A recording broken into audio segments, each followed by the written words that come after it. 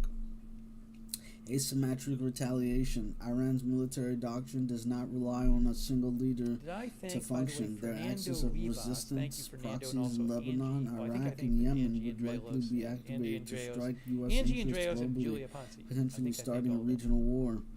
Historical suggestions. Decapitation versus regime change. History provides a mixed bag regarding decapitation strikes killing a top leader. Failure so I'm going to be collapse, keeping an eye on all of the this. World War II/Iraq example. In 1943, the U.S. shot down Admiral Isoroku Yamamoto, the architect of Pearl Harbor. In 1943, the U.S. shot down Admiral Isoroku.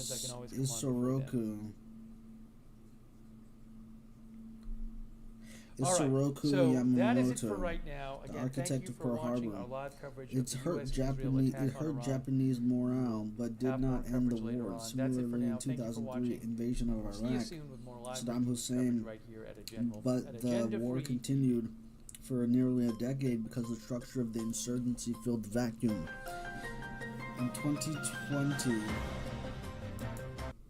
2020, President Qasem Soleimani, when the U.S. killed IRGC General Qasem Soleimani in 2020, many predicted regime change or World War III. Neither collapsed. Iran responded with direct missile strikes on U.S. bases and then shifted back to its long-term strategy of attrition.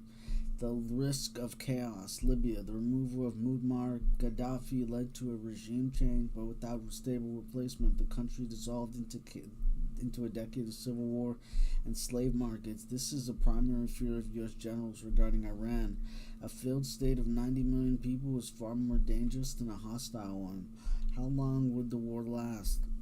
If the strike triggers a full-scale war, history suggests it would not be a short conflict. The geography factor.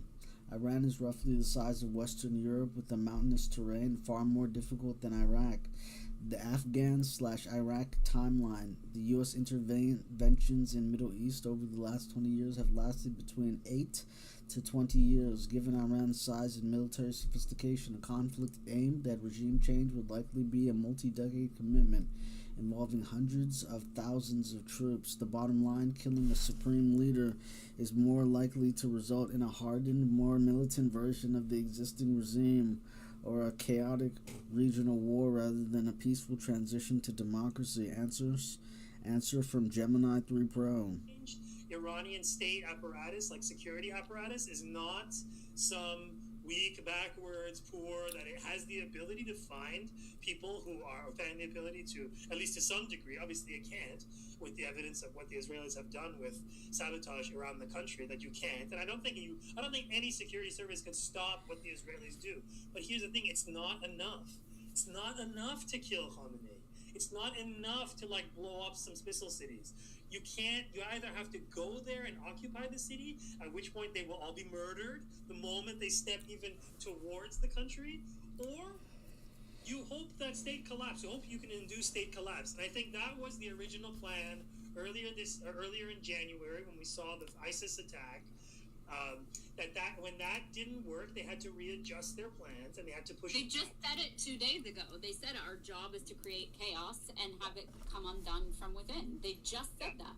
Which is how it worked in Syria to a degree. I mean, Syria took them a huge amount of military work, and it was a coalition, and which they don't have now, right? The Gulfies are scared, right? The Gulf can only provide intel, and even then, the Gulf doesn't do anything. They don't supply fighters. They don't do anything. They don't supply money to this project. They can't, because if Iran catches them, then you have to that Iran is going to be beside them forever. Iran can't be moved away from Bahrain. Bahrain is a tiny speck of nothingness, ruled over by extremely unpopular monarch over whom they over Shias, millions of Shias over them they rule, who look to Iran as like a cultural like beacon, and be like, oh, Iran, that's where a place where our people are matter, we have some value. So like this whole thing that Zionists are saying about it's not a military option, it's a rescue operation, is infinitely more true about the countries of the Gulf, who are like, especially Bahrain, where you have them cheering on like military strikes on American bases occupying their land. So like all of this is to say that this expansionist moment of the U.S. empire that it's spent 40 years building up, I think. I mean, Gulf War I was 40 years ago, right? 40 years. Yeah, it's Gulf War was 40 years ago almost now. Yeah. Oh no, sorry, 30 years. 35. So, and that was when they the first occupied Mecca, right? First occupied Saudi Arabia, right? Like you had that's when they built their first base. And so that to me is that this has been decades in the move, that this idea of getting Iran, which to them is, you know, this is the holy grail of regime change. This, what is it? Real men go to Tehran is like the famous neocon phrase. So anyways, that's enough of a rant for me. We should keep going. Nora, I think it's you. I'm going to spotlight you. So you can go. How are you doing, Nora? Oops, sorry. How am I doing? I don't know. I haven't got a grip yet. It's been, I tried to stay up as late as I could last night just to see what was happening, and then woke up super early this morning.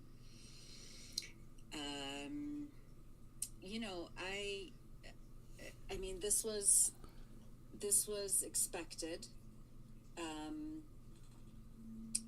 and yet I'm always still so shocked and disgusted by who the Israelis and the U.S. Target first. It's always children, and I'm seeing what can only be described as maximum restraint by Iran, and these military targets that are part of the Western imperial apparatus in the region. I mean, it's, this is like, chickens coming home to roost. All those adages of what has been reaped will be sowed by Western imperial forces. I've been trying, everyone I've been talking to, on chats or in my household, you're like, okay, so what happens next? And that, I think, is it's a big unknown. I think there's no precedent for this moment right now. I think we are in completely uncharted waters, and we're dealing with again the worst, most dangerous psychopaths that this world has ever seen. And of course, 2.5 years of impunity that Israel and the U.S. and the European states have enjoyed in committing genocide in Gaza.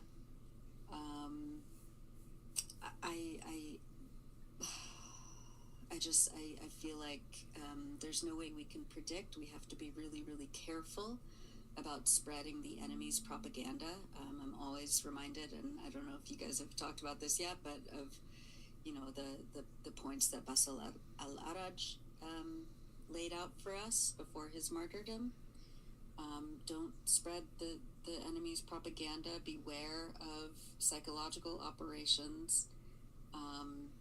Wait to hear confirmation from the powers that are resisting these enemies. But it's hard, I mean, my entire Twitter feed and Telegram feed is just like this avalanche of news. It's hard to keep up with. It's meant to keep you kind of on your toes and unsettled and scattered. And so I think, I heed our comrade Lara's calls to, maintain a sort of psychic militancy in these times, especially, and remember what this is all about.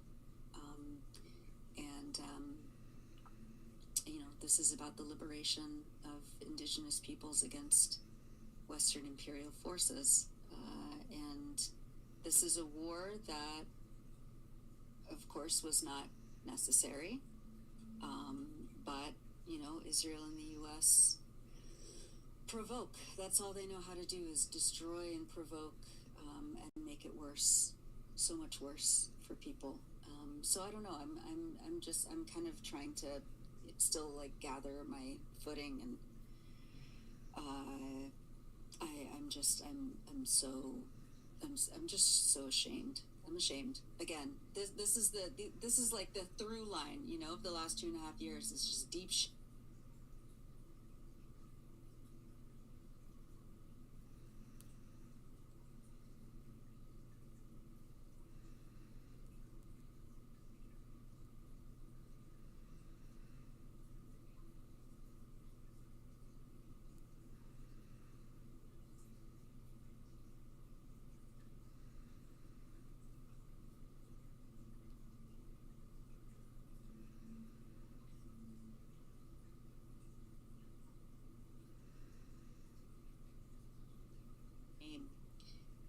to be a citizen of this horrific pedophile rape colony that is assisting and breeding other pedophile rape colonies. So anyway, that's where I'm at. Yeah, hello. No. And yes, exactly. عدنان صحتين صيام مقبول إن شاء الله. Thank you so much, folks, for joining us, and Adnan for breaking your fast and doing everything today during Ramadan. I think it's also important to say this is happening during Ramadan, right? I mean, and that's not by chance. We've seen the ways that the Zionist state has aggressed upon Palestinians and Lebanese folks over decades during Ramadan, during when people are supposed to be congregating, at a time when they can sort of attack folks at the highest level, a time when they can sort of distract them from communal process and from the ways in which people ground and sustain themselves. So that's not by chance. But one thing that I'll sort of pick out from what everybody's saying is those of us in the region have sort of been preparing. I think, Jay, you were saying this, like Iran knew, and I have family all across the Arab world, and I was getting messages around like potential lockdowns and an emergency state and all this sort of stuff that was coming into being. We also know that the Zionist entity bombed Lebanon before it started this. So this is the sort of thing we have to keep in focus, is what's the larger plan for the region that has been ongoing for 25 plus years.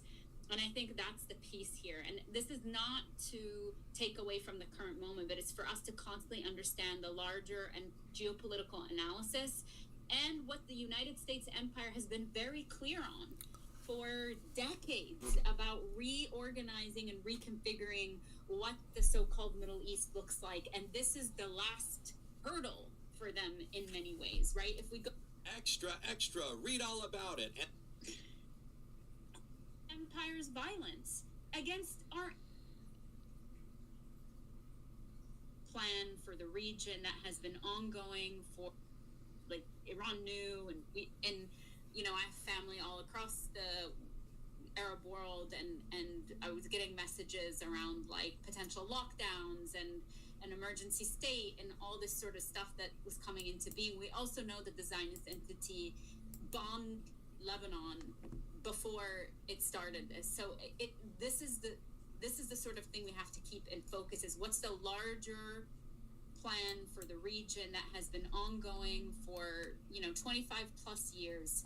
And I think that's the piece here. And this is not to take away from the current moment, but it's for us to constantly understand the larger and geopolitical analysis and what the United States empire has been very clear on for decades about reorganizing and reconfiguring what the so-called Middle East looks like. And this is the last hurdle for them in many ways, right? If we go down the line and we see what's happening, so Sina was saying, like, you know, that Iran is hitting the Achilles heel. It's just like one thing to focus on, folks. And I'm saying this not because we don't know this, but because of the level of propaganda and the way that it's mainstream news sort of positions this, is Iran is not the intruder to our region, okay? It's the bases that are around and the GCC sort of allowing empire's bases to be there, partially because they are corrupt leaders and they don't give a fuck about Arabs, but also because of United States hegemony and blackmail that these sorts of things happen. But this is what we need to continue focusing on. Iran is not the intruder in the region. Iran is part of our region, right? And that's the thing we need to continuously come back to. So one of the things I've been struck by today is the United States for decades has been saying Iran's going to do this, Iran's going to do this, Iran's a threat, Iran's a threat. Well, it hasn't been, right? All the lies and all the myths and all the ways in which the construction of Iran, a singularly the most dangerous state in our region, despite the continuous and constant aggression of the Zionist state as supported by U.S. empire and interventionism across these 25 plus years, Iran has actually not done this. Leading up to this, now, one of the things that I want to also say is to tie in what Iran has also said, that the liberation of Palestine is central to this. Tawafan al-Aqsa was what started in Gaza, and the Iranian state is calling this Khatam al-Tawafan. And Khatam meaning the end, wrapping up, right? The seal of things. So it is very clear also about what this means and how it ties into the larger region and how our liberation runs through Al-Quds, it runs through Jerusalem. And it runs through Jerusalem because of Zionist aggression that's supported by U.S. imperialism. That is very clear. And we have to sort of continuously be precise about why this is coming up right now for the last 2.5 years that's happening. And to not forget, by the way, the miscalculation that happened. Of course, Mossad supported intervention not even a month ago in Iran that sets up the stage for folks in their mind and their sort of colonial machination sort of thinking. This is going to now allow the entire global sort of view of Iran so that people can cheer on what is happening right now. Many of us knew this is what was happening. This is why I think we were enraged by certain academics that, you know, were pro-U.S. interventionism or beating the war drum precisely for this reason. When our enemies tell us what they want to do and why, and have been doing it for 25 years, the invitation for us is to not go somewhere else. It's to believe them and understand that anything that's coming up right now is also a way, I mean, Nora was saying it's sort of chickens coming home to roost, but it's also a way in which this wager is being made, not by Iran, but by all the states that surround it. They're the ones who made the wager to allow for U.S. bases to be built on their land, right? And to be used as a launching site for empire's violence against our entire region and people at our expense, at the expense of our people. That doesn't come without a risk. You don't get to invite the vampire in and then be like, oh, it's sucking from my neck and draining me of blood. Like, to be fair, though, they didn't have a choice in any of this. They're just vassals. Oh, like, I mean, sure, okay. That is what U.S. empire does. But that is the point, is to say, at what point is the price too high?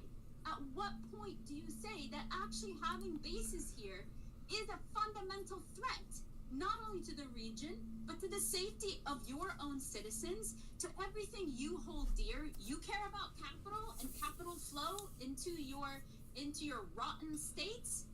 This is not the way to do it. Like, making a deal with the biggest empire of the world that doesn't care about you, that will exploit every single position, and its proxy that also is waging an expansionist war that continues even till last week. The centrist person saying, yes, Greater Israel is what we're going for. This wasn't even Netanyahu's Now I'm gonna do no touch tab. This is the reality principle that's involved in this. And I think part of what I want to keep focused on is for us to repeat over and over and over again what the political wager is, what the Arab state, the GCC states have actually signed up for. What are the ways to disrupt that? I watched a video today of Karma George Abdullah saying our attack needs to be ideologically and have our position as much against the U.S. empire as, for example, Saudi, because they're the ones who are also allowing for this to happen. If we are aligned against imperialism, it has to be all the ways in which and against who is allowing imperialism to sort of proliferate and be the guiding framework in our region. So right now, if you're looking at Lebanon, they're also not only just annexing the south, but actively talking about annexing the north as well and reconfiguring everything. So all these things tie together. So when we're talking about what's happening in Iran, I really want to sort of stay us against the imperial desire and intent to dislocate Iran from the entire region, right? And it happens really smoothly, both in terms of how people talk about it, the separation of that, the evocation of the regime or whatever else happens. But when you are doing that, you're actually joining the imperial machinations to make it such, to make it seem like Iran's the intruder on the region. It's not. I'm sorry. That Iran belongs in our region, and it's the empire and its basis and the Zionist settler state that's the intruder. So that's what I'm saying with folks, and I'm glad that we have this today to be able to kind of work through it publicly too. So we can just open it up now. I did want to post something to get your view. I want everyone. I just want us to sort of recognize like where we are in the state of the U.S. empire, because like this is the U.S. empire. Like this is the current state of the U.S. empire. Like they have circled around this man who is dying every day. I mean, we're all dying every day, okay? But he's rapidly dying every day. They have this aging fascist psychopath game show host whom right-wing fascistoid Epstein freaks turned into presidents, okay? Like that culture war we were fighting in the 2000s and 2010s, it was priming the pump for a guy like this to take power. And so like that's something to me that like this is how empires crumble, when you like seek recourse to do this stuff. And like whoever got Trump into I mean, we know who did it. Like Sheldon Adelson was a huge boom to me. He actually gave him the phrase "Make America Great Again." That was like Sheldon Adelson's whatever thing, or at least that's part of the lore. And he also funded it, and the wife is still funding it now. And Israel Hayom, which is their newspaper, is one of the most fascistic of all. So what's happened is the fascist, someone just said this in the chat, like right now Israel, the right wing is the center. Okay, that's the center. The center is right wing. The rest of the country is fascist, right? Is actual fascist, like blood, like mouth frothing, paranoid, murderous fascists. Like you see videos of, say, like Zionists in New York City being confronting a protest. These people want to murder the protesters. You can tell. Like you can tell there is a deep rage and sickness in them, that they just they hate the fact that their enemies exist, and they want to see their enemies not exist anymore. And they want to watch, and they want to film it, and they want to flex on each other.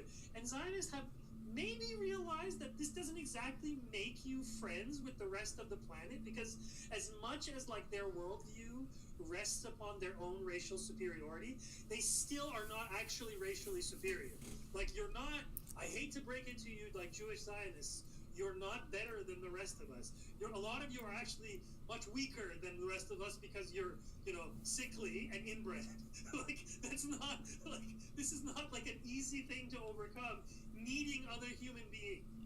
Okay, you need other human beings in this world. And if you treat other human beings as garbage, as you treat them as expendable garbage, as goyim, as goy cattle, which is what they say openly because racism is all they have, then the world will turn on you. Then the Thai restaurateurs who feed your stupid Polish ass when you're on vacation to do whatever stupid sex crimes you're doing, that guy is going to poison your food with rotten milk and you're going to shit for the next 4 days and it's going to ruin your fucking vacation. That's one the world will resist and is resisting this machine. And Iran is the leading vanguard of that resistance. That's the thing. Nuking Iran, okay, figuratively nuking, although they do want to literally nuke Iran. But nuking the Iranian problem, nipping this into the bud, nipping the Iran problem in its bud, this is the dream of the imperialists. It solves so many problems that they cannot solve without doing this. Right? Not only the resources, does it open up the resources, but it also corners out China from a major energy ally. Right? And so this is not, Iran, the question of Iran's future is not even about Iran. It's not even just for Iranians. It's for the planet. Iran is the intersection between two world systems. One is a dying world system that unfortunately Iran is stuck in because the American world system has been the only world system for the last 30 years. And so they're stuck in it. So when Americans hit the sanctions button in the 2010s, just look at the GDP of Iran. It just goes like that, right? It just goes like that. But here's the thing: you watch the videos today. Guess what Iran is doing to the GDP of Qatar? Guess what Iran is doing to the GDP of the fucking UAE? These states rests upon this very thin thing. And so I don't know. Anyways, I can stop ranting. Adnan, go ahead. We can just throw it open. Yeah, well, I just wanted to pick up on where you just were and things that Lara mentioned, because I think it's very important to recognize that what we're seeing in this moment is the,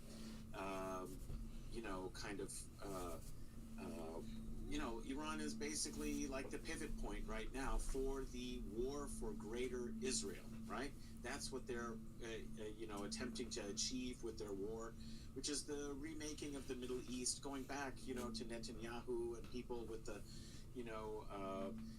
JINSA and the PNAC, Project for a New American Century. They talked about the birth pangs of a new Middle East. That was supposed to happen with the Iraq War and the global war on terror. It didn't happen quite as they expected, but they did manage to go and destroy a lot of countries, Syria, Sudan, Libya, etc., and wreak devastation. But Iran has stood firm through all of this, despite the incredible sanctions regime, and they have made so much progress and strides in, being able to develop and defend themselves and have a sovereign path towards development, such that they are the chief challenge to Israeli hegemony in the region, uncontested hegemony and dominance. And so that's why we're having this war for greater Israel. But we could have, in these contests, this is why I'm not so depressed, in this moment, is because this is also an opportunity for a different Middle East. As Lara said, Khatam at-Tufan, it's completing the Tufan. The flood is continuing, and it may wash away not only the Zionist entity, but all those corrupt family monarchies and dynasties of the Gulf.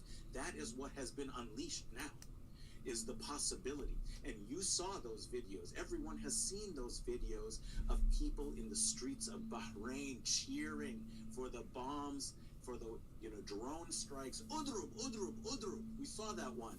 And Trina Parsi was like, I think this might be them celebrating, apparently. Of course they're celebrating. They're saying, strike, hit it, hit it. And as soon as it hit it, they're cheering because they want an end, not only to their subordination to the Zio-American empire, but to their own corrupt Monarchy.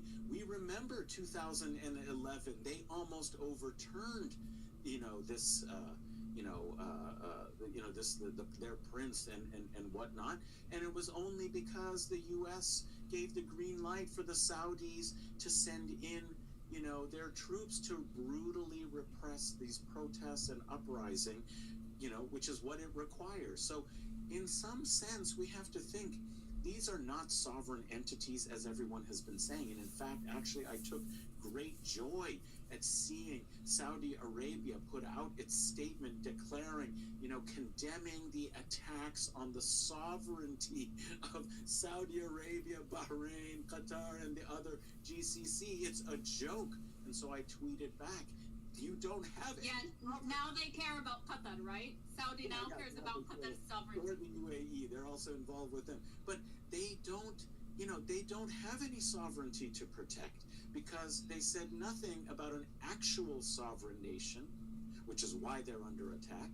An actual sovereign nation in Iran that is under attack because it is sovereign, and because with that sovereignty they have refused to bow to Zio America and abandon the Palestinian people. That is the only reason this is happening to them, is because they have not and will not abandon the people of Palestine. So these are totally connected, like Lara was saying. You don't get, and that, I don't know if that's actually the name. I've heard that it's True Promise 4, but I've seen Khatam at-Tufan, and that's what I'm adopting as, that's the real meaning of what this could possibly be happening. And the last thing I want to say is, just as Nora said, don't repeat all of this like panicked, propaganda. Oh, the Israelis claim they're 90% sure that they, attacked and killed, assassinated, Supreme Leader Ayatollah Ali Khamenei. We don't have confirmation, but even if it happened, this is how he wanted to die.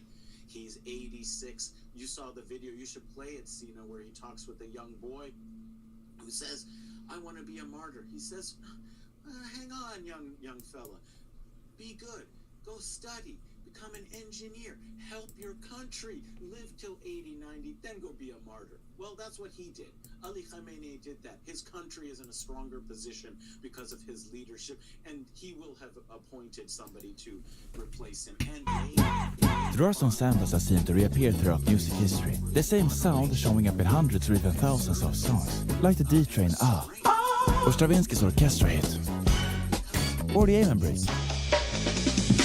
But there are more sounds like this. Let's go through some of the most iconic samples in music history and explain where they came from, starting with number 1. These drums. These drums have been used in more than 2,000 songs, making it one of the most used samples ever. But how did we get there, and who's the drummer? It began with funk legend James Brown. In 1970, he released a song called Funky Drummer. He named it so because of the 30-second long drum break 5 minutes into the song that goes like this.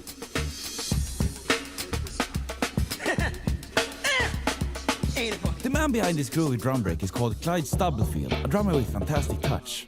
However, at the year of release, the song is not too much of a success. We have to fast forward to 1996. In this year, James Brown has realized that it's very popular to sample among hip-hop producers. Trying to capitalize on that, he re-releases the Funky Drummer drum break, looping only the drums part to create a song with only drums. This is because he wants to be sampled. Another smart guy warning us about the dangers of AI. So the observers like to freak out about AI, understandably so, and also the deciders like to freak out about AI. If you do your homework and you look at 10 observers and 10 deciders that are freaking out about AI, you will see a pattern there that the observers are running to the people. They're worried about this AI. It can do an all or nothing. It can accidentally hit the nuke button and nuke all of us because just random sensory, random intuition, that's how things happen in the observer land. I lost my car keys and now my car blew up. Some kind of irrational fear. Therefore, I have to run to the people because I'm scared of the things. It's like a magic show. I can't track it. You can download and see that kind of pattern yourself if you look for it. The deciders that are afraid of AI, it's more of a cultural thing. It's more of a people thing. The people that are in control of the AI, which kind of makes sense.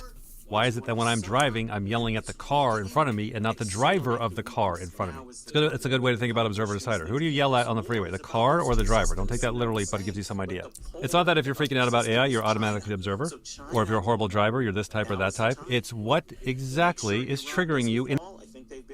from what I, hear and understand, but also this is all directed at trying to weaken and limit you. So be a sovereign nation and do what you have to do. That's what I would say right now. There's a chance to remake this world for the better.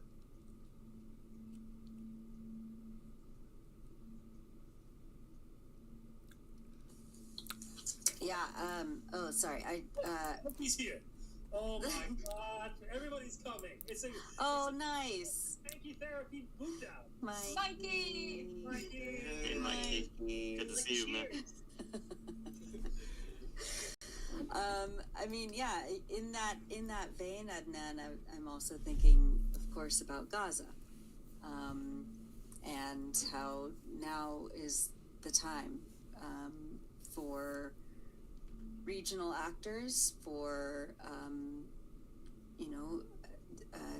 resistance factions to do what they can in order to defend Gaza. I mean, Israel just reimposed a total, complete siege on Gaza earlier today. So, what little foodstuffs and like knickknacks really that were coming in on the trucks is now gone again, and of course the settlers are going on accelerated rampages in the occupied West Bank. They're spraying herbicides in southern occupied Syria. They are bombing the hell out of southern Lebanon.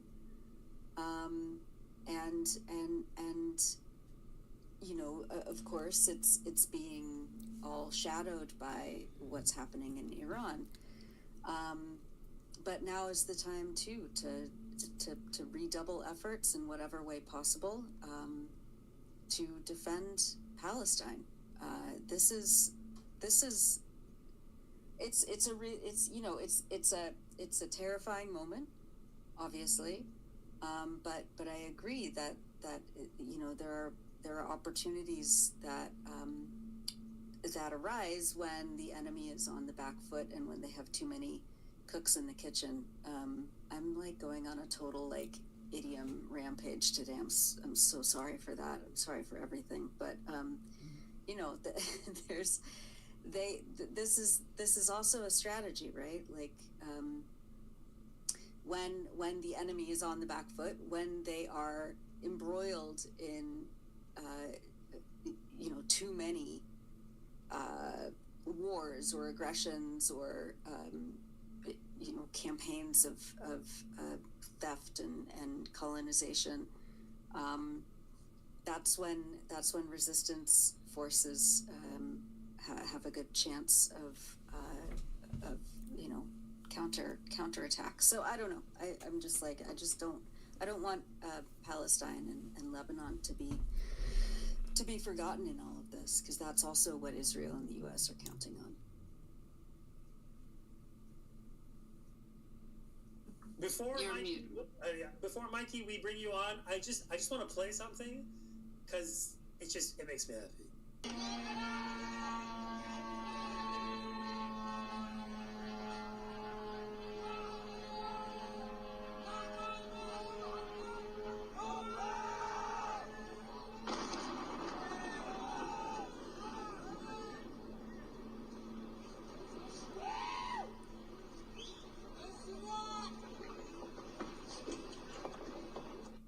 Okay, so that was from Bahrain. Okay, that was from Bahrain. There's a U.S. base. I think it's already on fire before it gets hit with another flying lawnmower. The U.S. empire spends hundreds of millions of dollars on these bases, right? That's all their toys, all their fancy pants things that like the rich kid has. And Iranians used a flying lawnmower, right? You heard the sound. Okay, it's called people call it a flying lawnmower for a reason, because of how loud they are. Because because the sound is kept loud, the way the Zionists keep the sound loud in Gaza, Iranians have also kept this sound loud as a message to their enemies and be like, oh look, this thing that we're sending to you, which on February 25th, that you're watching and I hope participating live. depending on the variant. Like, this thing just cost you a $50 million whatever radar dome or some bullshit. Like, all the toys that the U.S. empire has to have to connect its like vast Hot Wheels empire, right? Remember Hot Wheels? Remember how complicated it was to set up those things? You remember how it wouldn't work though if one little part wasn't connected properly? That's the thing, right? We are now in this situation where Iranians can disentangle this web of U.S. Military industrial complex that's taken over this region, that they've spun over top of this region using the vassalized Arab monarchy pedocracy states as the sort of washing mechanism to sort of, but also those states are also useful because they buy U.S. hardware, and this is like how the U.S. funds itself, right? Like, there's a school of thought that says, like, even the Saudis, after their first disastrous foray into Yemen in 2015, I want to say, like, they didn't want to keep going.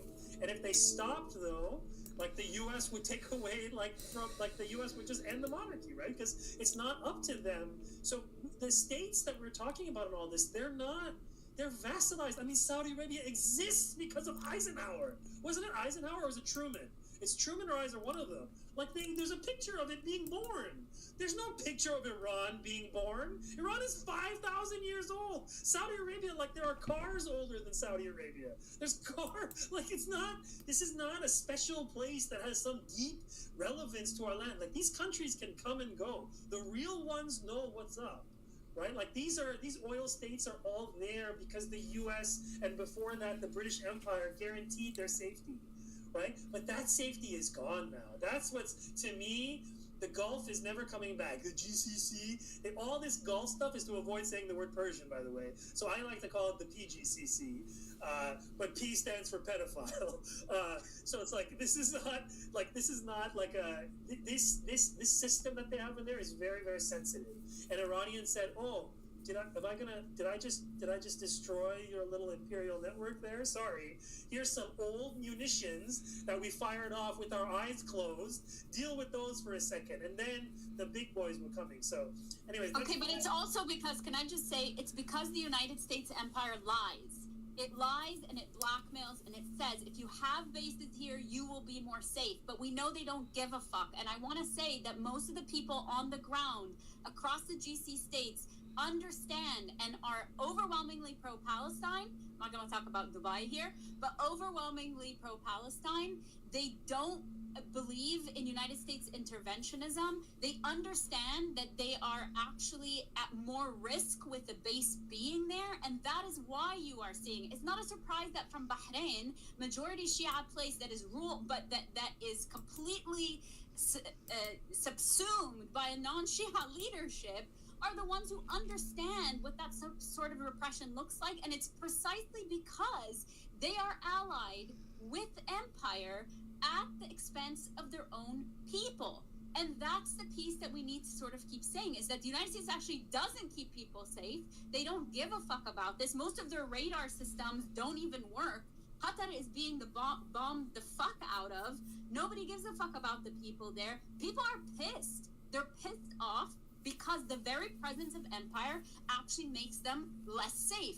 And the presence of empire is there to secure the presence of the Zionist state at the expense of all Arab peoples. And people get that. And I think we need to support people on the ground who understand this is what's happening and who understand that the biggest threat, unlike what these fuckers in the United States are saying, or Carney is saying, that the biggest threat is United States interventionism and its Zionist lackey. Welcome, Mikey. Yay. Oh, great to see y'all. Great to see all of these videos coming out from all the vassal states. Yeah, and to hear just the people on the ground celebrating. Speaking to that recent point, yeah, like the U.S. is basically just the world's largest protection racket, right? Like, it's kind of like late season Sopranos. And, you know, it's with these countries, it's like, you know, it'd be a shame if something were to happen to your little vassal state, right? And I'm just look the other way while I'm walking out with this espresso machine. And we're seeing, like, even the promise of protection with the implication of threat, we're seeing now, like, in every one of those vassal state countries in the region that that even the promise of protection is not being borne out, right? And I think one of the most amazing things was seeing like that $30,000 Shahid drone, just obliterate $250 million worth of U.S. military hardware in the blink of an eye, right? And that's the kind of infrastructure that doesn't easily get built back up, and I think the U.S. military-industrial complex is so bloated and so spread thin. Like, they recently reported that with like the dramatic increase in the defense budget, they don't know how to spend it, right? But even in the event that they have all these new make work projects now, right? It's going to take years to rebuild a lot of this infrastructure, and I don't know if they're going to have the local support or the political will to do so. But I think also, just seeing all of those places being retaliated on at the same time, like in real time, and just seeing it, across multiple social media feeds. Sure. Oh, by the way, again, for my snacks, I wanted something. Biggest blows to USPR in a long time, like probably since like the last days of the war in Iraq, right? Like just like seeing that paper tiger, in its paperiest forms, just be penetrated in multiple areas. And I think it'll be really kind of like galvanizing for a lot of people, and hopefully start a lot of nascent resistance movements in places like Bahrain. We'll see. I mean, Bahrain already has a recent history of resistance too, so maybe this will be an inspiration to get things moving again, and like Chase said, inspire 2-3 many more Vietnams. and I guess we'll see. But it was interesting. Can I play a video? Can I just play a video to that point? Here, hold on. Please do, yes. This was filmed from the Entity today from a Chinese tourist. 看到起烟了没有？航母被炸了啊！看到啊！航母被炸！哇塞，航母被炸了啊！看到啊！看到没有？看见了吗？这航母被炸了啊！哎呦，我说话是不会说，现在被吓。哇塞！哎呦哇塞！这航母被炸了啊！看到啊！看那个浓烟了没？在海里面炸到航母旁边。看到啊！美国是航母炸的地方。哎呦哇塞！哇！哎呦，航母被炸了啊！看到啊！ Also, it's been a while since I've heard the wow. Could we just play that again because it makes me so happy? That's an American ship on fire, okay? According to this, a Chinese tourist in Tel Aviv captured footage of a U.S. military support ship being hit by an Iranian missile, with thick black smoke billowing out, confirming rumors from Iranian military reports of strikes concentrated on American vessels. I mean, guys, this is day one. It's important to say also that Israel, the so-called greatest democracy in the Middle East, has a strict censor on anyone taking videos or photographs of the impact of Iranian missiles. So to get this out is actually a feat. Yeah, they can't stop themselves either. Yeah, the Israelis are still posting shots of the Iron Dome failing repeatedly. Oh yeah. Yeah. While they do yoga in a fucking bunker. Yeah. And that Palestinians are not allowed into. That's right. No, Palestinians are not allowed into the bunkers. All of the kind of speculation and kind of like leaked reports that Israel and the U.S.'s interceptors are basically depleted, I think, is being borne out by what we're seeing, right? Like very little missile defense is coming, and that's also really makes the U.S. and Israel like really on the back foot, and just revealing how vulnerable they are right now. And I don't, if Israel has like a position on like whatever beyond their stated position, right? Like. Hello everybody, Pascal here from Neutrality Studies, and I would like to talk about an update on Iran, because what we are hearing right now, and I think it is confirmed as of now, that Ayatollah Khamenei has died or was killed, was murdered in in Iran, in Tehran, in a strike against apparently his residence, in which also several of his family members were killed. I did a live stream earlier today with Michael Rossi and the wonderful Jazz Freeman. I recommend watching this very much, because here we were discussing the general impact now that this war will have, and how this the whole perception of the United States is certainly going to change also in the region and globally.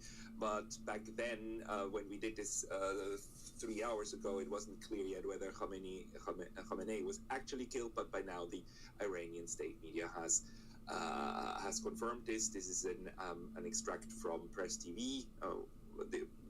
If you try to access Press TV right now on the internet, you only get error messages. The Iranian internet is still very much down, but on Twitter they are putting out pieces of news information, and until the Iranians actually confirm some things themselves, I would recommend not to believe news as they come out. But since we now have the confirmation, it is clear that he's gone.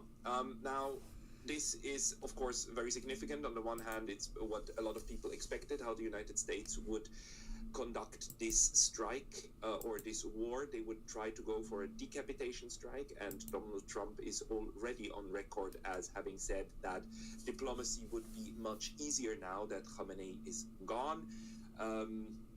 I will discuss this in a moment a bit more, but just for now, the important thing here is that, of course, he was the man who had the most power in the Iranian state, although, of course, not the only power. It is Iran is, of course, a complex political entity with a complex structure with different power centers, which includes the Revolutionary Guards, which includes the normal military, which includes the different ministries, and gives power, of course, also to the elected leaders. There is, of course, a parliament. There is a government, the prime minister and the president, and then the different parts of the cabinet are still very much intact. So for now, what we see is that Mr. Saeed Abbas Arakchi apparently is still alive. So the foreign minister, it seems that the United States has been targeting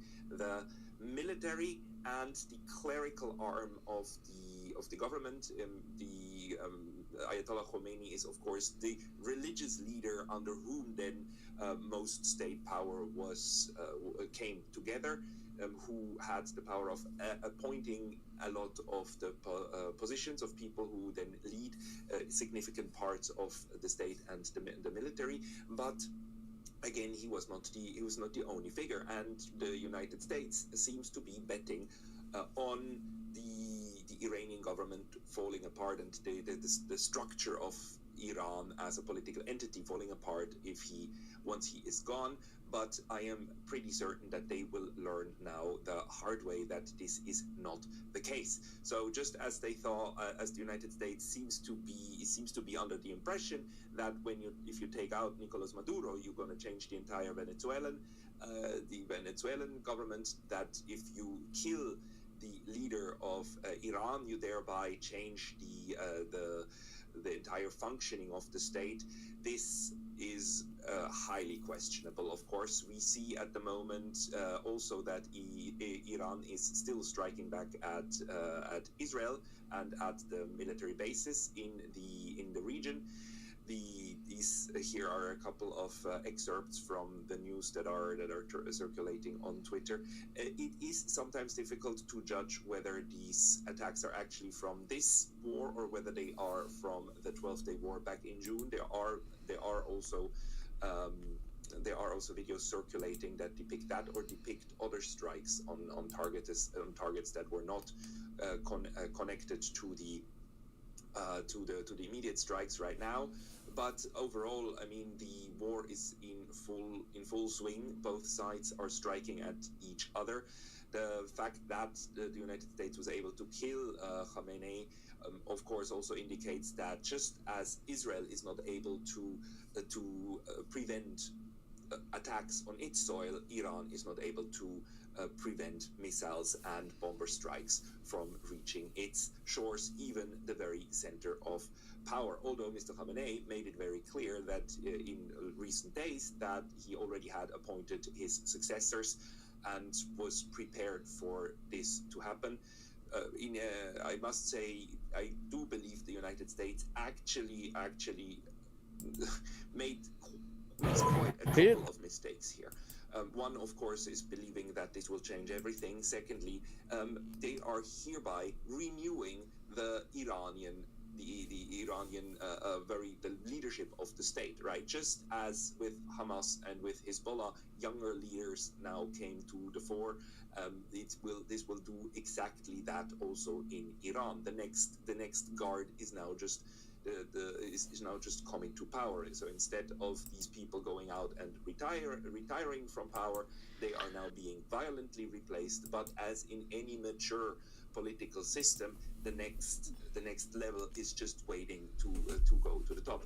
And the Donald Trump, of course, is justifying all of this with his obsession about Iran, or his lies about Iran seeking a nuclear weapon. The whole irony of the case is that it was Ayatollah Khamenei who stood in the way of Iran building a bomb. It was Ayatollah Khamenei's fatwa against the nuclear weapons that actually is part of why Iran never really developed these nuclear capabilities, because they had or maybe still have the capacity to enrich uranium to the point where they needed it. But it was this religious leader that actually said these weapons are unholy and must not be produced. So by taking this man out of the political system, I'm pretty sure that Iran is now even one step closer to the bomb than before. If also ever there was need of proof that Iran, from its own perspective, in order for its defense, needs nuclear weapons, I mean, this all-out attack, the second one in less than a year, should be more than proof of that. I mean, not that the war in June, the 12-day war, was not already proof that Iran is under very grave threat, but now Have you ever had a falling out with a friend leadership also decapitated will probably drive that point home. Whether the fact that the United States has not killed the president and Mr. Arakchi and so on, although I don't know if Mr. Arakchi is even in Iran at the moment. It is very possible, since he's the foreign minister, that he's currently abroad, maybe still in Geneva.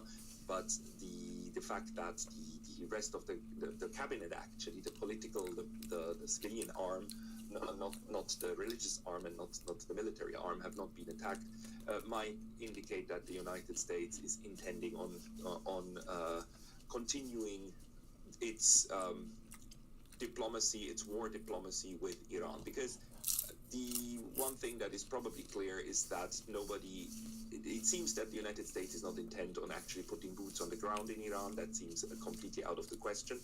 Ambassador Chas Freeman also said so. There's just simply not the capacity to do that. So what the United States is probably aiming for is this violent regime change, and then forcing Iran, destroying the military capacities of Iran. Donald Trump said so in his address yesterday.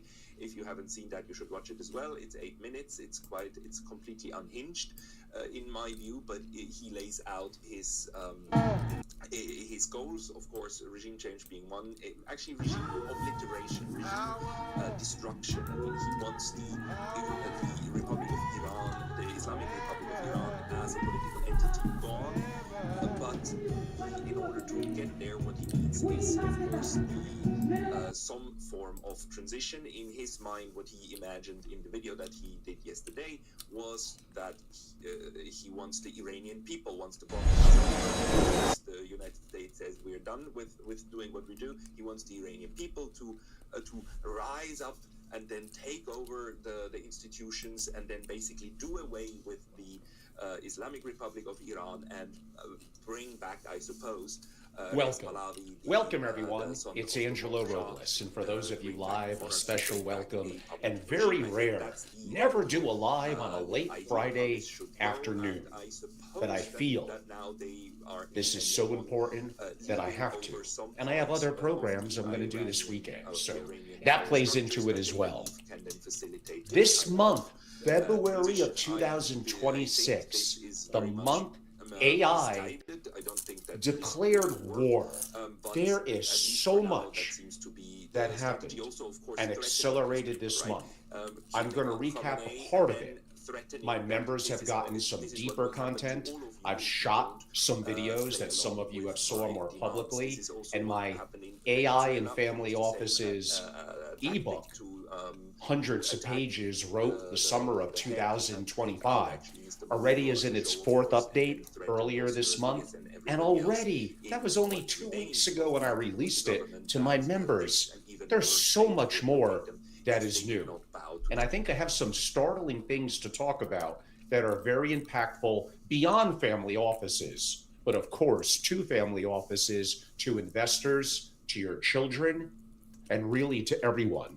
So on that note, without further ado, again, the month AI declared war, and every family office and beyond that needs to watch this. So welcome back, everyone. I'm Angelo Robles. As we're closing out the month, a little bit of a AI, at least in a family office context, recap, and what a month it's been. I want to be very direct with you today, and not really a technology update, not a nerdy AI recap for developers. This is a briefing for investors, principals, and family offices. So briefly, here's what happened this month, and really what has happened today, literally in the last hour, and this week. And I'd like to think required listening for everyone. If you manage, advise, or steward capital, specifically significant capital. So the pace has absolutely shifted. This is no longer theoretical. You might have made that argument a year ago. It's no longer coming soon. It's happening right now, this month, this week, and literally today. The gap between those who understand this and those who don't, I feel like it's widening by the day. So I have several things I'd like to discuss. I'd like to begin, and pardon, I had like 20 minutes prep. I got some show notes, but I think this is that urgent to get out. So Jack Dorsey, the company Block, 40% gone. The shot heard around the corporate world. And what, that came out, was it yesterday, February 26th? Jack Dorsey, many of you know, co-founder of Twitter, billionaire, CEO of Block, the parent company of Square and Cash App, announced he's cutting 4,000 employees, 40% of the workforce gone. Block goes from 10,000 people to under 6,000. Now, some people are calling this a cover for overhiring during COVID, maybe a part of it. Yes, Block did triple its headcount between 2019 and 2023. But what really matters for you and for me, Dorsey did not have to frame it the way he did. Think about it. He could have said restructuring, he could have said efficiency improvements, but he chose to say something, to me, much more significant. In a letter to shareholders, publicly quoted, intelligence tools have changed what it means to build and run a company. A significantly smaller team using the tools we're building.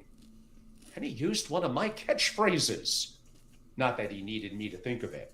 Doing more and doing it better with less. And intelligence tool capabilities are compounding. That's the key word there. Compounding faster every week. And what happened to the stock? It shot up, what, 24%? The market is not punishing this. It's rewarding him. And then he said the most important thing, the thing every board member and every principal, to me, family office, needs to hear. I think, his words, I think most companies are late. Within the next year, his words, I believe the majority of companies will reach the same conclusion and make similar structural changes.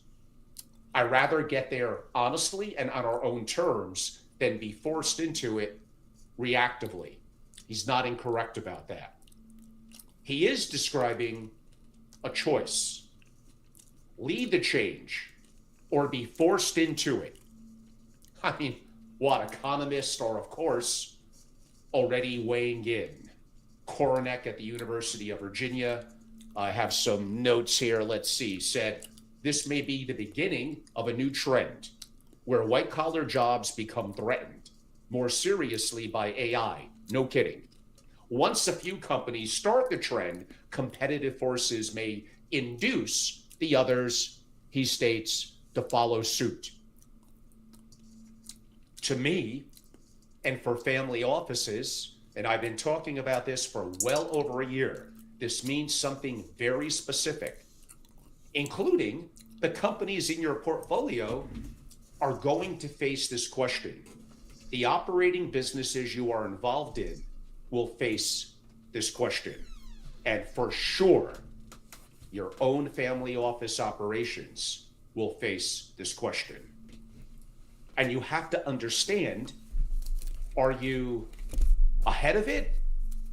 Most of you, honestly, probably not. Or behind it.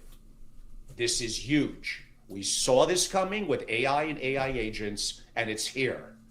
Dr. Alexander Wisnergross on my podcast last week noted effectively the end of knowledge work. And if you don't adapt, you're going to get steamrolled. Oh, what else is new? Perplexity computer, as they call it. What it actually is and what it could do for you. So let me spend a little bit of time here. Most people have heard of Perplexity, that they also launched something that they call computer, but they just move on from it. This is a huge mistake. As an investor, an entrepreneur, a family office, really everyone. As we're seeing now, the world, corporate America, the world is going to change radically. Perplexity launched this just this month, just days ago. And they describe it as a computer unifies every current capability of AI into a single system. Let me give a little context in terms of what that means. Right now, if you're using AI tools, you're probably doing this, open ChatGPT, you ask a question, you get an answer, you open Claude, you paste a document, you get a summary. Often you have no idea what you're doing in prompting and following up and getting the best out of it, but pardon me getting a little distracted. So you open a research tool and you get some data, and then you connect all the dots. You, the emphasis again, do the synthesis. You are still the coordinator. Perplexity computer eliminates a pretty significant bottleneck.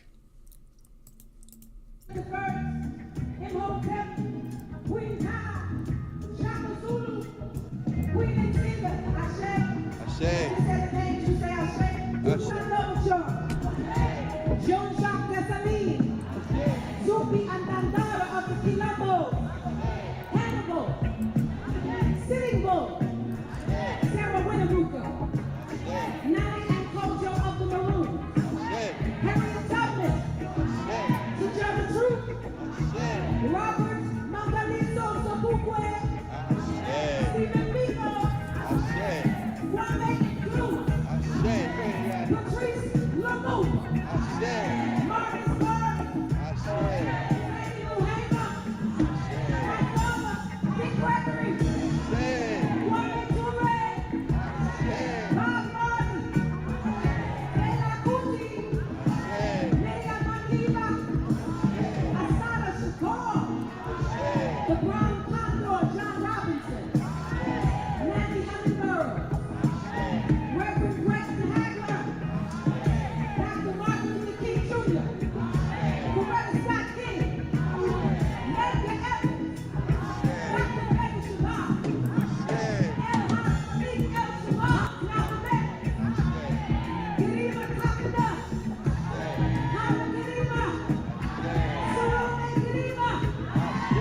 seated with your anointed presence and the power of the Most High God, that our victory is certain.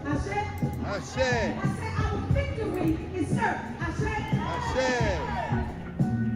And so with hands outstretched to the heavens, we say, I said.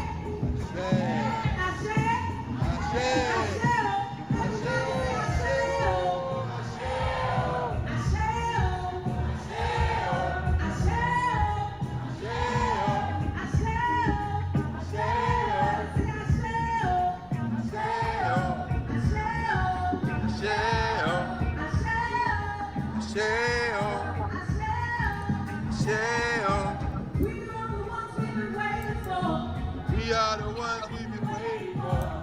No more waiting to kick down the door. We are the ones we've been waiting for.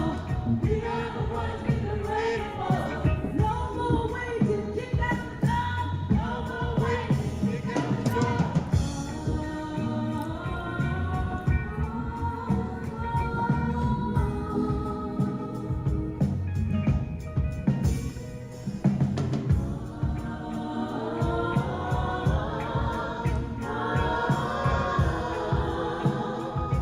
Just feel the vibration.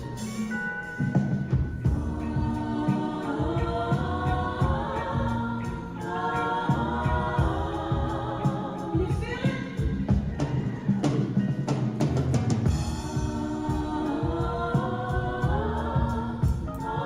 I want everybody in this room to sing the same vibration. Everybody.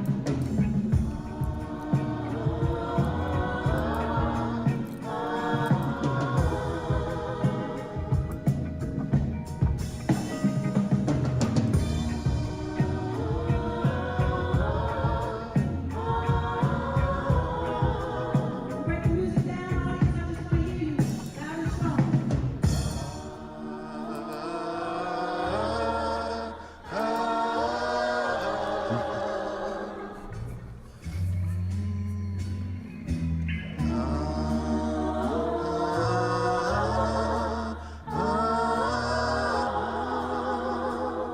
Sounds so good.